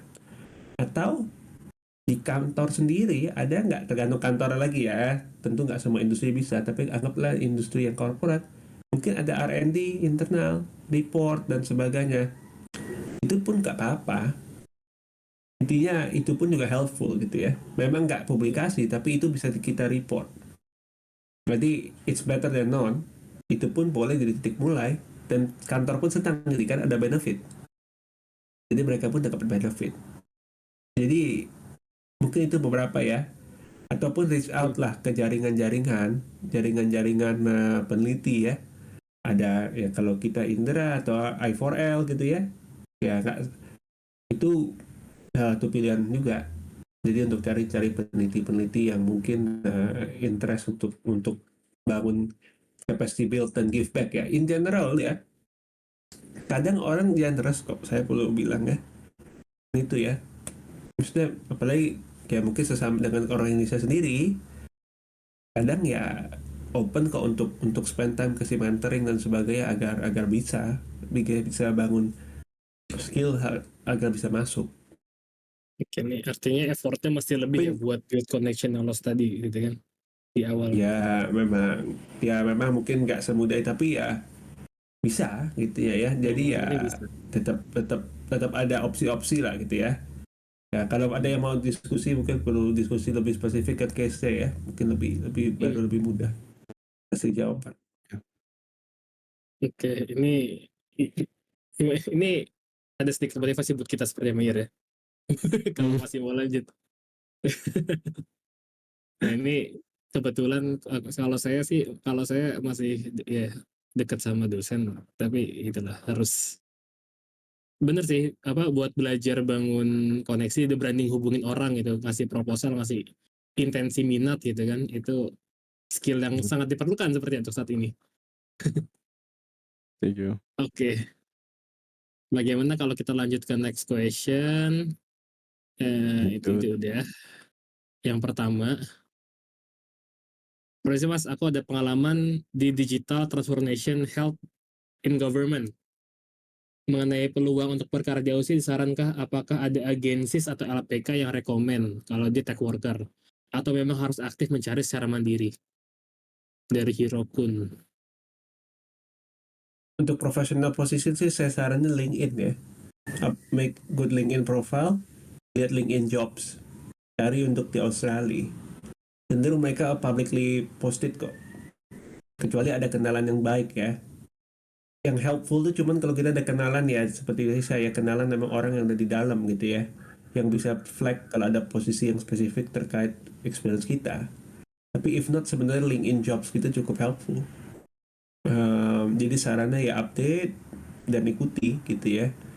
Memang sulitnya adalah bagi international candidate yang belum ada pernah ini ya, di sana di Australia, berarti kan itu lebih terkait work visa dan sebagainya. Memang pool of agency atau institution yang mungkin terbuka untuk visa sponsorship itu lebih sedikit dibanding kalau sudah onshore ya, atau di Australia sendiri. Jadi itu perlu diperhatikan aja sih juga. Biasanya itu posisi-posisi berarti yang udah lebih lumayan gitu ya harusnya. Ya karena mereka mau sponsor dan berarti kita perlu bawa experience yang lumayan gitu ya. Kayak ini kan mungkin udah ada experience nih kadang kan digital transformation in health di government, ya itu harus helpful.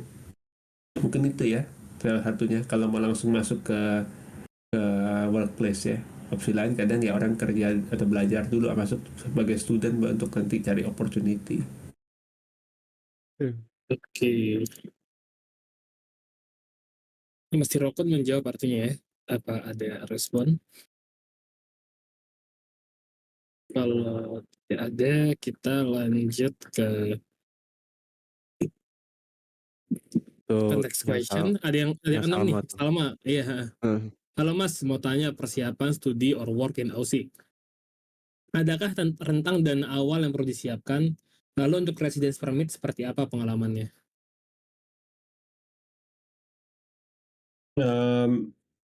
Oke. Saya sih pas kesini karena dengan scholarship ya sebenarnya di cover scholarship ya. Paling perlu talangan dana untuk tiket dan dana 1-2 minggu pertama lah hidup ya, biar sebelum turun cair gitu kan dana dari mereka. Jadi ya mungkin itu sih kalau masuk dengan sebagai student dan scholarship ya.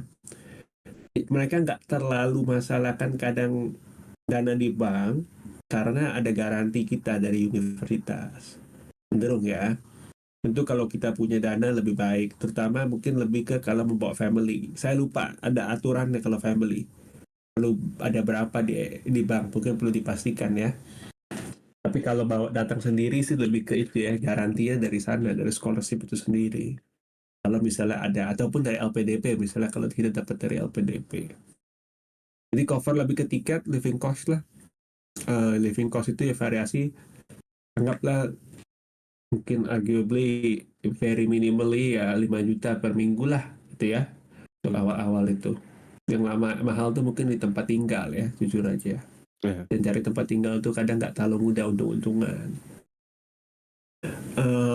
Tadi apa lagi pertanyaannya ya terkait Residence saya permit, tadi harus permit ya. Um, ya visa itu ya berarti sebelum datang kita udah sesuai visa sih, nggak bisa urus di tempat gitu ya.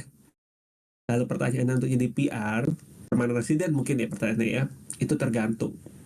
Ada banyak pathway ya di sini namanya untuk mendapat permanent visa. Dua pathway yang utama itu biasanya skills based visa ya, points tested, jadi pakai poin sih sistemnya ya. Jadi tergantung lulus udah berapa lama, kerja berapa lama, pengalaman sebagainya. Atau global talent pathway. Um, Mayoritas orang lewat points tested atau skema pertama berarti biasa itu udah kerja di sini Biasanya ada work visa atau sponsored work visa atau postgraduate visa kalau memang lulusan kuliah di sini. Lalu nanti lanjut setelah kerja berapa lama, kejar poinnya untuk bisa cukup untuk apply. Kalau yang global talent tuh tergantung ya. Kalau memang historically di Indonesia misalnya atau di pernah kerja negara lain dan sebagainya, ada apa namanya, ada publikasi, bahasa paten, riset dan sebagainya, ada expertise intinya lah ya yang diminati orang sini. Tentu engineering itu cukup banyak ya, medicine cukup banyak dan sebagainya, kita boleh coba apply. Itu nggak points tested tapi evaluasi ya, menyeluruh aja. Biasanya perlu rekomendasi dari orang sini ataupun organisasi sini untuk memperkuat aplikasi kita, dan nanti kita di review lah dan sebagainya. Saya sih pengalamannya lewat jalur itu ya. Jalur kedua yang global talent itu lebih cepat ya, biasanya di bawah setahun sudah dapat. Kalau yang pertama lebih lama, sama-sama berakhir dengan permanent resident ya, jujur aja, cuman prosesnya lebih lama dan berbeda. Biayanya pun ada difference ya, saya nggak hafal angka pasti terbuka sih di online, tapi ya em, harus lihat konteks masing-masing sih, apa yang memungkinkan untuk apply. Dan kadang untung-untungan juga ya gitu, tanda kutip. Tahun itu kuotanya berapa, yang global talent kuotanya sebenarnya awal saya di sini itu mungkin kalau nggak salah setahun 10.000. Pas saya apply akhirnya dan saya bisa coba apply itu paling cuma 3.000 setahun yang dikasih dari sekian banyak yang apply, kalau nggak salah, saya lupa deh. Intinya memang terus menurun, tapi yang skema skills based agak meningkat malah. Jadi itu opsi lain, ataupun opsi ada orang bisa resident karena tinggal di regional area ya, regional option. Oke. Mungkin itu beberapa. Ini bridging nih Mas, ada pertanyaan juga yang cukup relevan dan mungkin ini yang nanya juga udah di luar sama bidangnya mirip-mirip di MD farmakologi.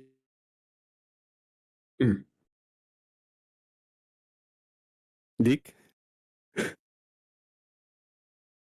Oke, Dikanya terputus guys. Aku yang lanjut. Jadi Foreigner non permanent residence atau non citizen Ya, saya lihat bisa pertanyaannya. mengajukan ya itu ya. Kayak agak nyambung tadi ya. ya. Iya. Nemuin PI yang mau supervisor. Yang global talent ya.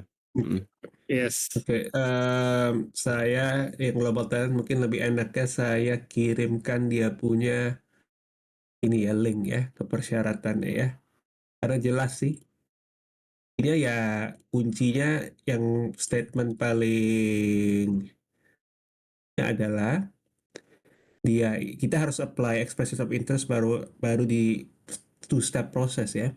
Intinya katanya tapi ini, have an internationally recognized record of exceptional and outstanding achievement in one of the following areas: a profession, sport, the arts, academia, and research.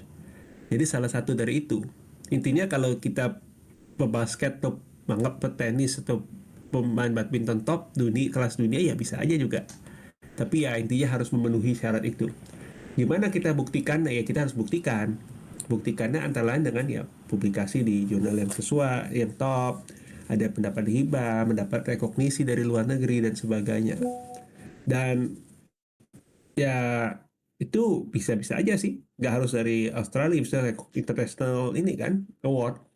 Jadi ya kalau mungkin dalam kasus ini ya berarti ada publikasi yang bagus di jurnal top, ada ilmu yang terkait. Medicine sebenarnya cukup menarik. Medicine itu cukup banyak kok sini interest dari mereka. Itu satu priority area, jadi itu membantu. Medicine, AI, digital tech, teknologi ya, related green tech, agriculture, itu semua priority area bagi Australia. Setidaknya saat ini. Jadi ya hal-hal seperti itu ya kadang mereka lebih interest untuk terima. Terkait funding itu tergantung skema. Ada yang hanya untuk PR dan citizen, tapi ada juga yang open. Perlu pelajari sih aturannya. Sekarang banyak yang open untuk foreigner selama punya work visa yang sesuai saat menerima hibah itu. Terus selama jangka lama hibah. Jadi aturannya sebenarnya lebih terbuka sekarang. Dulu lebih sulit, mungkin sekitar 5 tahun pas saya di awal sini ya, kita nggak bisa apply kalau nggak ada PR atau citizen. Sekarang lebih ada opsi-opsi. Dan ya, apa itu? Setelah apabila sebenarnya kalau kita sebagai student datang gitu ya, ataupun postdoc kadang, nggak harus kita cari hibah sih. Tentu bagus ya. Kalau kita punya hibah sendiri itu sangat bagus. Posisi starting point yang baik dan kita fleksibel. Tapi kalau enggak ya berarti cari PI yang udah ada funding, siap untuk memberi funding itu untuk kita. Untuk PhD student terutama itu sebenarnya in general begitu ya. Not in my case, pas in my case saya juga cari hibah setelah dari sini, walaupun posisi salary saya udah di cover, tapi banyak orang di hibah yang proyek yang udah ada duitnya, udah ada hibahnya, jadi lebih mudah sebenarnya. Kalau postdoc ya mix. Mungkin itu ya. Oke, thank you Mas Anton atas jawabannya. Mungkin kalau Mbak Ran bisa ada follow up bisa di chat. Kalau nggak ada, kita Boleh. lanjutkan next question gitu. Eh, ini Boleh. sebenarnya dari next question ada beberapa yang menarik ya. Ada tiga question yang menarik buat lanjut bidang. Nah ini ada yang pertama dari mahasiswa gitu kan, yang kedua dua pertanyaan dari orang yang nyari kerja. Yang pertama dia menanya kalau kompetensi atau kebiasaan yang penting yang perlu dibangun sejak S1 semester akhir untuk sukses di jalur akademik sebagai dosen atau researcher. Ini kayaknya juga mumpung masih di kampus gitu kan bisa dimaksimalkan potensinya gitu. Gimana Mas Antoni? In general ya suka membaca ya, mungkin itu salah satunya baca jurnal luar negeri. Sebenarnya ini kalau mau akademik terutama mungkin ya manapun tuh ya, kompetensi yang utama bisa bahasa Inggris ya, mungkin itu general ya. Kadang kalau orang suka nanya saya apa ini ya, sebenarnya fasih dalam bahasa Inggris ya, baik membaca, menulis maupun berbicara itu useful. Apapun itulah, jadi mau dipraktisi akademik, apalagi akademik ya, karena bahasa umum akademik adalah bahasa Inggris in general, kecuali kita bisa bahasa Jerman ataupun bahasa Mandarin mungkin kalau sekarang ya, tapi kalau nggak bahasa Inggris. Jadi itu mungkin sama S1 kalau bisa dibangun ya, kesempatan kalau ada, bangun, cari-cari opportunity.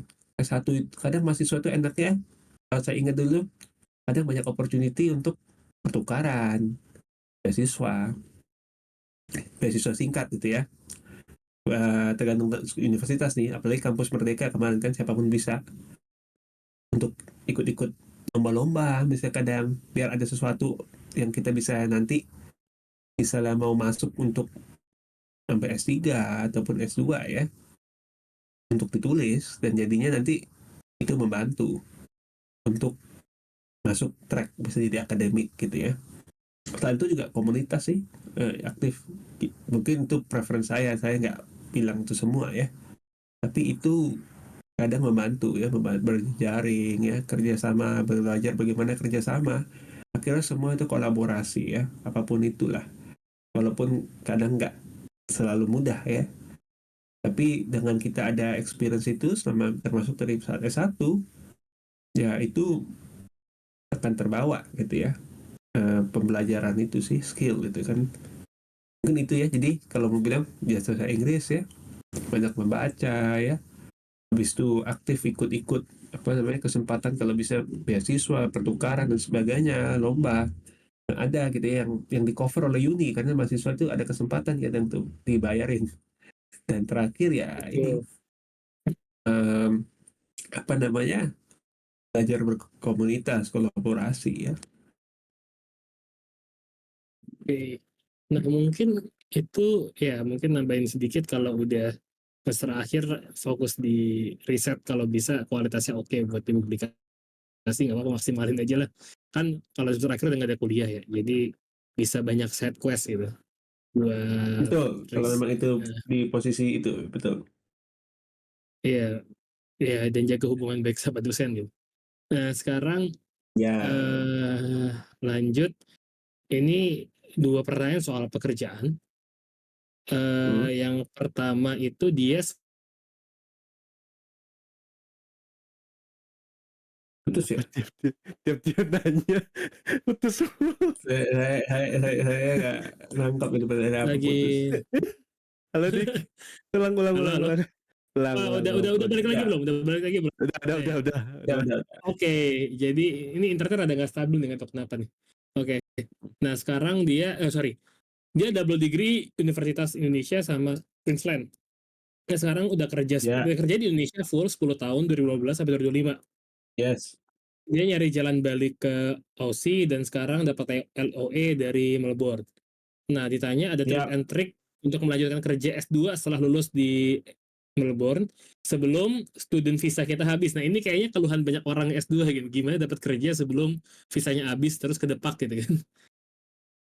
ya. Jadi strategi switch-nya Em, gitu yang lebih cepat. Kalau di Australia sekarang kalau dia 2 tahun ya, kalau asal master itu dapat mereka izin kerja kok setelah lulus. Postgrad visa untuk jadi ada buy time. Itu satu ya, mungkin pelajari itu. Dua, ya berarti selama pas kuliah itu cari usaha. Ya posisi-posisi casual aja juga boleh, casual. Apalagi kan ini udah banyak pengalaman ya, kalau dengar cerita ya, udah ada pengalaman. Casual untuk apapun itu ya, casual profesional boleh, mau di uni bisa, bisa jadi research assistant, tipe-tipe gitu. Atau kalau di luar uni ya berarti di perusahaan-perusahaan, maupun itu perusahaan kecil, nggak apa-apa. Yang penting ada jadi histori kerja di Australia, karena itu membantu nanti pas udah mau cari kerja, mendekati udah mau lulus itu. Dan ya mungkin tadi lagi ya, ketiga, networking sih akhirnya. Networking itu dari mana ya, ikuti acara-acara industri. Kalau di universitas kayak Melbourne misalnya UNSW gitu-gitu sering kok ada career event. Dari sana coba bangun, nggak selalu terbuka memang untuk internasional, tapi nggak apa-apa, make yourself known gitu ya, dan interest di bidang yang kamu minati. Jadi kamu ada kenalan nanti, aktif di komunitas juga membantu, kadang student organization dan sebagainya. Kadang value tinggi itu ya untuk cari job, karena saya tahu kenal beberapa pas saya dulu awal-awal di uni. Saya di sini pun jadi ya sempat presiden dari beberapa society ya. Dan termasuk dari postgraduate council gitu kita bilang, atau kalau di Indonesia BEM itu BEM S2 S3 ini ya. Mungkin kalau bilang setingkat itu di sini, itu membantu membuat kenalan ya, terutama member-member saya banyak kok jadi dari sana, jadi kenal lebih luas dan sebagainya. Jadi ya itu sih mungkin caranya, strategi ya. Tentu jangan lupa juga harus kuliah yang baik ya, dan lulus yang baik akhirnya. Kalau bisa dengan distinction misalnya, itu membantu, itu bagus juga gitu ya, penting. Jadi jangan terbengkalai ya, nanti jangan jangan karena sibuk mencari kerja yang gimana jadinya terbengkalai ya, itu jangan juga ya, nanti malah jadi yang nggak bisa dapat. Mungkin gitu ya.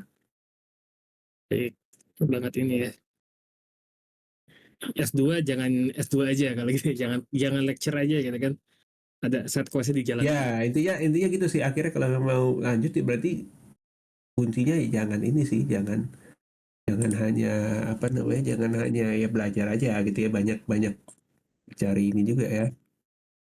Saya post ya, itu dia punya visa tuh yang temporary graduate visa setelah lulus, yang dia kasih kesempatan orang untuk pastikan mata kuliah yang diambil itu ya sesuai, yang memenuhi syarat ya.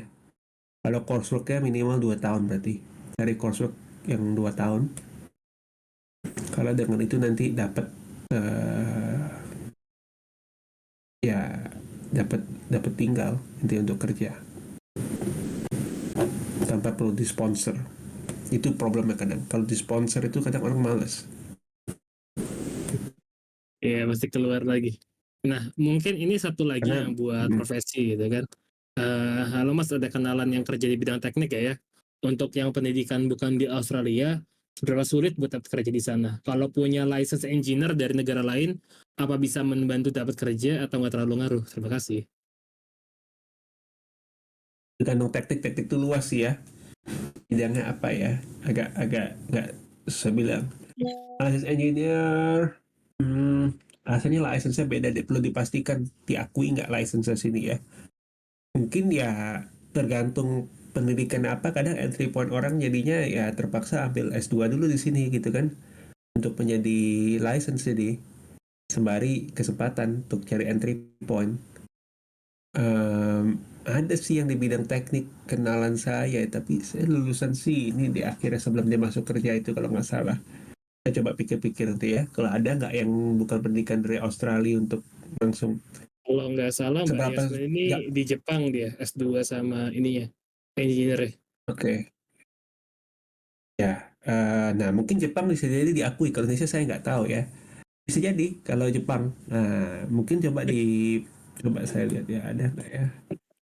Ehm, Kalau tidak diakui sedih banget. Kalau Indonesia nggak diakui itu agak mewajarkan sih. Memang. Aduh. Tapi sebenarnya it's not that ya, di mana-mana dari Indonesia pun juga nggak mengakui kok Indonesia, Australia punya kadang chartered engineer itu Ah, kan kredensial ya, chartered itu ya, jadi ya ada building code dan sebagainya yang penting. Coba itu lihat ya, saya kirim di link, Indo tuh mungkin sertifikasi engineer Jasmine bisa kebanyakan lihat. dipakai di sektor sipil ya, karya gitu. Di bidang Sipil gua betul. nggak dipakai. Ya, intinya ada ini Habis ya, kalau S1 misalnya rasanya kerja aja. dia bukan ya dia cari membership dulu gitu kan, Ya. coba pelajari gitu ya. Mhm. Bisa lah, mungkin itu ya, tapi tergantung jobnya juga sih, jobnya itu benar-benar perlu license engineer atau enggak. Paling kalau license tentu lebih baik gitu ya, kalau kita license tuh kita ada additional edge untuk dapat job dan sebagainya. Tapi kalau enggak ya berarti ya itu kita nggak bisa job yang kita bisa sign off gitu kan on things ya, tentu dari salary option-optionnya lebih lebih kurang gitu ya. Nah, ini ada quick questionnya nih sekalian karena connect lah, ini ada yang bilang S2 dari Selandia Baru ya. Mhm. Ya bisa jadi diakui sih, lebih diakui karena New Zealand dan Australia itu ini kok joint standard cenderung ANZ kan makanya. Iya, Jadi mungkin likely lebih join. lebih lebih apa lebih accepted dan cari job itu lebih lebih diterima. Oke. Mungkin last question kali ya Mas Antoni ya. Karena mungkin takutnya kemalaman buat Mas Antoni. Boleh deh, kalau nggak sebentar kita lihat sekilas apa namanya yang apa namanya yang pertanyaan, nanti saya jawab cepat aja boleh juga sih. Tapi Respons, boleh oke. nih. Ya. Pertanyaan terakhir ini dari Mas Antoni, bagaimanakah perjuangan rekan atau kolega yang berasal dari private collector, mungkin private company mungkin ya di sini ya maksudnya, private collector. Apakah ada challenge tersendiri yang Mas amati atau hal lain yang Mas bisa share? Apakah juga Mas pernah melihat rekan S2 yang dari S3 yang dari Indonesia mencoba peruntungan di Australia untuk jadi lecturer? Seperti itu. Nggak pasti yang private ke lecturer itu gimana ya, mesti Ya, private ini agak private uni di Indo atau apa, bisa nggak hmm, yakin ya. Tapi ya, ya. challenge paling utama memang ya gimana ya, memang cenderung apalagi supaya kita naik ke atas ya, dan it's a fact ya, saya nggak bilang gimana, cenderung sini masih banyak ya yang jadi senior staff itu di ya selevel saya dan di atas itu ya orang-orang sini gitu ya, orang lokal Ya. dalam tanda kutip ya, bule gitu kalau orang Indo bilangnya ya. Hmm, hmm, Ya hmm, hmm. itu fact ya, dan itu historical, jadi kita harus on par dan better than them gitu juga ya, dan kita bisa, intinya sih kayak saya bilang kalau soal itu ya, ada kok yang, jadi di universitas saya itu ada namanya Scientia Professor ya, jadi profesor lebih yang top performing jadi Scientia Professor. Ada orang Indonesia yang jadi Scientia Professor di bidang engineering dan diakui secara nasional ya dan internasional di bidang dia. Jadi orang Indonesia bisa, memang kompetitif, tapi it's possible. Kalau mau dibilang ya, challenge-nya tentu ya kita perlu adapt dengan sistem yang ada gitu ya. Sistemnya memang agak beda dari Indonesia. Kita harus bisa understand the game juga gitu kan. Dan Betul. ya intinya be the best that we are in our field gitu ya. Kalau di akademia intinya Hmm. situ sih sini. Kalau di universitas terutama yang utama ya, yang besar group of eight yang research intensif, Kalau kita mungkin lebih ke universitas yang teaching intensif atau lebih kecil ya berarti kita harus jadi pengajar yang baik ya, teachingnya yang utama ya. Ya. Em, Perjuangan akan industri cukup value kok. Sekarang industri itu experience di industri yang reputable ya, itu X value.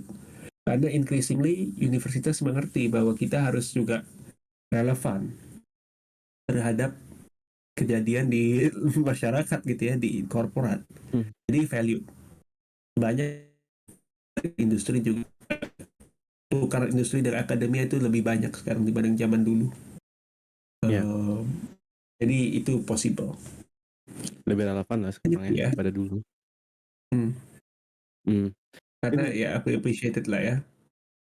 hmm, mungkin gini sih, aku ngelihatnya yang tadi pertanyaannya kan S2 S3 dari Indo pengen jadi lecturer di Aussie itu mungkin ngelihat juga relevansinya mungkin ya relevansi eh, kemampuannya gitu. Kalau misalnya karena aku ngerasanya gini sih Mas, ada beberapa yang aku juga punya temen dia S2-nya di Indonesia, tapi S3-nya dia ngambil di Australia. Dia butuh waktu pertama kali apply jadi lecturer tuh kesulitan Mas, saat itu tuh. Karena, katanya tidak cukup relevan, si ilmunya di Australia. Sehingga yang dilakukan adalah dia harus, ngambil S3 dulu di sana jadinya. Atau, pilihannya antara ngambil S3 dulu atau ngambil S2 lagi, dia tuh sorry. Nah akhirnya dia ngambil S2 lagi gitu Mas di sana. Dan akhirnya bisa gitu jadi stepping stone-nya. Mungkin banyak juga sih, aku ngerasa kalau misalnya ke Australia itu banyak, eee, jawaban dari apa ya, kayak untuk mencari peruntungan di Australia itu stepping stone-nya banyaknya tuh adalah dari studi lagi gitu di Australia itu. Yang aku rasa ya dari lingkunganku gitu Mas. Ya, itu karena akhirnya kalau udah di dalam itu berarti kan udah tahu sistemnya ya, lebih mudah Iya gitu ya. udah in the system Kedua juga berarti sih Mas. kita Ya, satu, dua in the system, dua berarti kita mendapatkan education yang recognized dari sini gitu ya ya. relevannya. Itu juga helpful ya. Jadi ya Mhm, mungkin kombinasi dari itu ya. Bukan berarti nggak mungkin mmm. ya, saya nggak bisa aja sih. Iya Terutama iya iya. tapi ya banyak kan mereka cari yang lulusan dari luar juga. Misalnya ya mungkin Jepang tadi ada ya, atau New Zealand ataupun Mhm, US dan sebagainya ya. iya, Itu helpful. Indonesia mungkin less so tapi not impossible ya. Eh, mmm, Cuman ya perlu perlu ya prosesnya mungkin lebih nggak mudah gitu ya. mmm. Mungkin harus outstanding juga mungkin ya, Mas, ya? Kayak harus Ya akhirnya memang digarisbawahi ya ya. kalau di job-job terutama akademia ya ya begitu Mmm, sih karena opening itu nggak selalu ada, opening sih sedikit. Jadi iya, tergantung kebutuhan.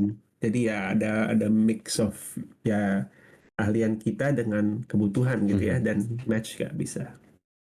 iya.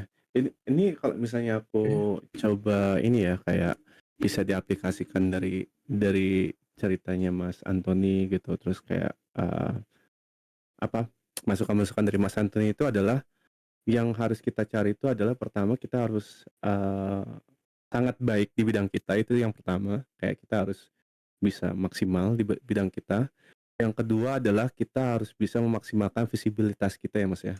Kayak di bidang apapun maupun akademia, mau di pekerjaan yang lain gitu, harus ada publikasinya gitu ya Mas ya, yang bisa di-track oleh oleh negaranya gitu kan, negara tujuannya. Mungkin ya kalau apalagi di akademia ya, betul. Kalau di Mhm mhm. company ya mungkin cerita lain ya itu report seperti misalnya ya. Iya iya Tapi iya. akhirnya itu sih in principle ya anywhere sih ya saya nggak dan Mhm saya mungkin perlu underline bahwa akademia di start for everyone ya nggak semua harus di periset mhm. nggak semua cocok juga jadi periset atau S3 ya Iya iya. it might not be what you need gitu ya perlu perlu Heeh, tanya lagi gitu apa itu is that what you need gitu kan ya karena mhm nggak selalu perlu dan nggak semua selalu cocok kok jangan ambil karena hanya ingin ambil gitu ya karena itu lebih mhm. stressful dan not helpful Uh, ya iya jadi ya setuju sih Mas. itu sih. Mhm Saya nggak bilang itu answer for everyone ya. Jadi mungkin ada yang merasa begitu, tapi saya nggak. Kalau saya sih, it's not. It's not really, you don't need to do it to do research gitu ya. Um, Oke. Oke, Differ ada of lagi pertanyaan tuh, mau saya scroll aja dengan cepat pertanyaan yang saya lihat di apa di ini di apa. Boleh kalau misalnya ada menemukan pertanyaan yang menarik, Mas Iya boleh Anthony Mas boleh. kalau ada Saya yang scroll cepat aja ya. Ini cara beasiswa, dapat beasiswa di engineering sama sih seperti tadi ya, AAS dan sebagainya saya udah Hmm. kasih tahu ya. Cara lamar kerja ya tadi LinkedIn itu coba dilihat job profile, position description-nya terkait gak dengan kita. Opsi lain ya tentu cari agensi Australia yang ada kantor di Indonesia, dan overtime nanti mungkin bisa minta transfer. Cara lainnya ya. Hmm. Ada Asia nggak program beasiswa ya. masuk di Australia? Ada, tadi udah dijelaskan ya, kuotanya ya itu variasi ya, kadang tergantung. Apa harus siapin sesuai beasiswa masing-masing sih. Em, dan setelah master ya tadi itu ya, ada di bawah tadi saya sempat post tuh, ada visanya. Kalau lulusan sini minimal master yang 2 tahun tapi ya, itu dapat visa bisa untuk kerja. Jadi nggak perlu disponsor kantor, bisa untuk kerja. Next question sudah saya jawab ya. Current professional minimum work experience, bercacam kerjaan. Ya, job market memang kompetitif ya. It's a bit difficult. Tergantung sosum S2 soal apa dan di mana sih. Mungkin baiknya kadang untuk cari experience dulu, termasuk mungkin untuk jadi dosen ya. Dosen tamu pun boleh. Kalau udah S2 cenderung kan boleh jadi dosen ya di Indonesia. Mungkin coba consider cari kesempatan untuk jadi dosen. Mungkin dosen tidak tetap pun nggak apa-apa. Itu jadi entry point. Nah, kalau memang ada niatnya mau jadi kuliah lanjut ya dan karir akademik gitu ya. Hmm. Karena itu sih pathway-nya kalau di Indonesia, dan dari sana mungkin bisa untuk ambil S3. Kalau ambil S3 nanti ya baru untuk lihat lagi mau bagaimana. Opsi lain internship, kalau sosum kadang ya misalnya kayak di ke dokter kesehatan ya Semeru gitu ya, CSIS. Nggak mudah sih. Salah satu entry point-nya ya mungkin lewat komunitas ya, kayak saya aktif karena saya kemarin jadi delegate juga ya untuk Y7 ke Jepang, Indonesia Youth Diplomacy misalnya. Itu organisasi terkait international relation, networknya cukup kuat gitu ya, dan itu membantu misalnya kalau orang ingin aktif di bidang itu gitu ya, mungkin cari yang semacam itu ya. Um, Next ya, di web IMI sejauh masuk ke SOK SD kerja kurang 5 tahun, mau tanya bagi step dari saya kerja.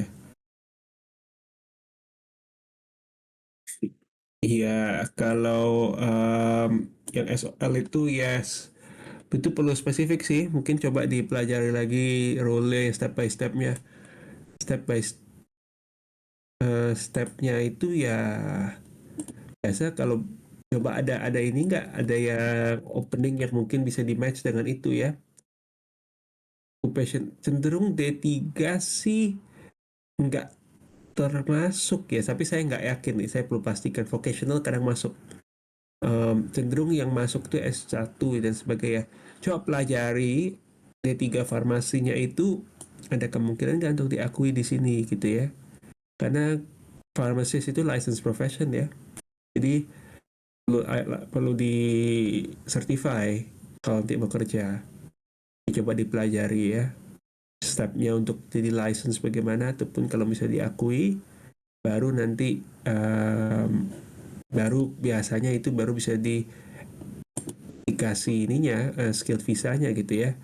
Walaupun itu masuk ke dalam sana, biasanya mereka itu melihat orang dengan skill itu yang license, misalnya dokter ya.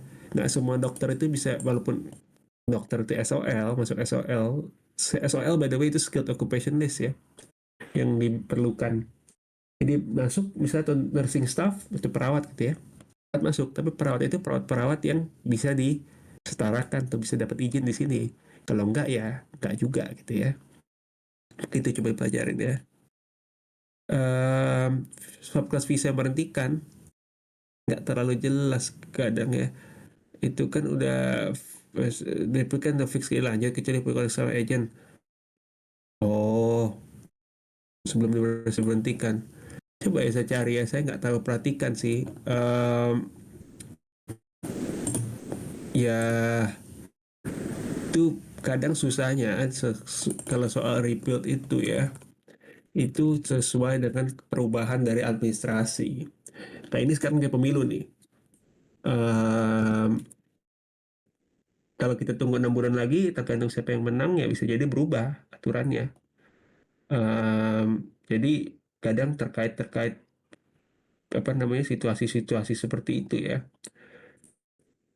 ada trigger. Jadi ya it's more of that. Ntar coba ya kalau saya ada linknya saya share. Biasa memang visa agent yang tahu sih, yang suka merhatikin. Tapi ya memang ya mantengin federal election. Karena rebuild itu kan sebenarnya akhirnya ministerial decision ya. Bidang teknik ya itu tadi saya udah jawab ya. Double degree udah saya jawab. Kompetensi yang itu dijawab. Pertanian Pertanian sih cukup banyak opportunity. Agriculture tergantung bidang apa sih, dan expertise-nya apa ya. Em,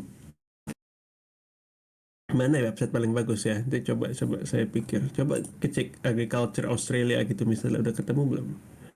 Agri-food, agri-tech sih masuk ke priority sector sih sebenarnya. Jadi tergantung background ya. Dana yang persiapkan udah, Iranisa udah saya jawab tadi, kayak boom saya nanti udah semua ya, Mas ya? Oke. Ini juga kebetulan udah 2 jam lebih 2 menit kayaknya. Antoni, Tersiap makasih semua banyak ya, Mas kalau Antoni. saya lihat Iya, ya. makasih banyak Mas Antoni udah mau menyempatkan waktu hari ini buat sharing Oke, dan memberikan insight mungkin saya soal kembalikan. jalur akademisi ke kita semua gitu ya. Nah itu ada yang mau jawab Mungkin juga tuh, open untuk jawab soal Ayuni dan visa MLabs ya, mungkin boleh langsung ditanya. Let's go. yoi. Oke, mungkin ya kita mau closing aja.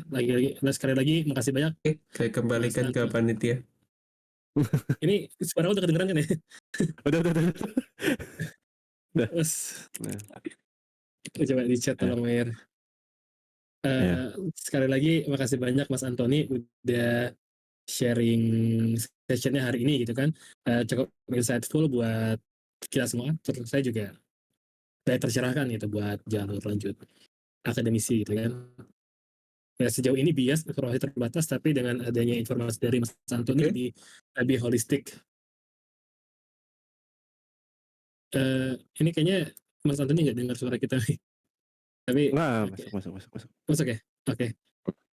Oh masuk. Oke. Mungkin dari situ apa sekian untuk sesi hari ini. oke. Ada lagi? Makasih Mas. Wah, Masih kedengeran? halo, kedengeran Mas? Dengar Mas? Iya, gimana? Ya, aman. Udah, Udah. ada lagi? Yang mau ditutup aja atau gimana? Lagi closing Mas. Kita kita closing Mas. Kayaknya ini Oke. Mas Anton ini kayaknya ini Mas Anton ini deh. Terus Koneksinya agak lagi ya. closing. Apa? Apakah Putus? suara terdengar? Hmm. Iya. Baterai saya mungkin yang udah di headset saya. Kedengeran Oke. kok. Kedengeran nggak saya? Kedengeran. Oke. Ya, Oke, Mas, silakan. sekali lagi makasih banyak Mas Antoni udah sharing hari ini gitu kan atas insight-nya, dan jujur aja pengetahuan soal potensi buat studi lanjut dan karir di akademia kita jadi lebih holistik gitu kan, dan secara spesifik juga domain Australia gitu. Ada beberapa bukan ini uniknya kayak lebih spesial buat S2 sama S3-nya durasinya Saya nggak beda dan terdengar tapi mekanismenya ya beda. suara Dika atau Mayor. Iya, Ya. pasti nggak terdengar. Iya.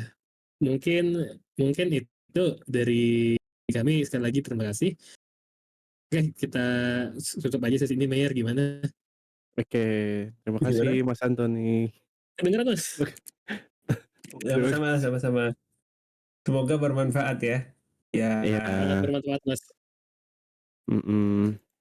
Terima kasih teman-teman semua udah ya. menyempatkan hadir hari ini. Kita ketemu lagi minggu depan. Sampai jumpa. Makasih Mas Antoni.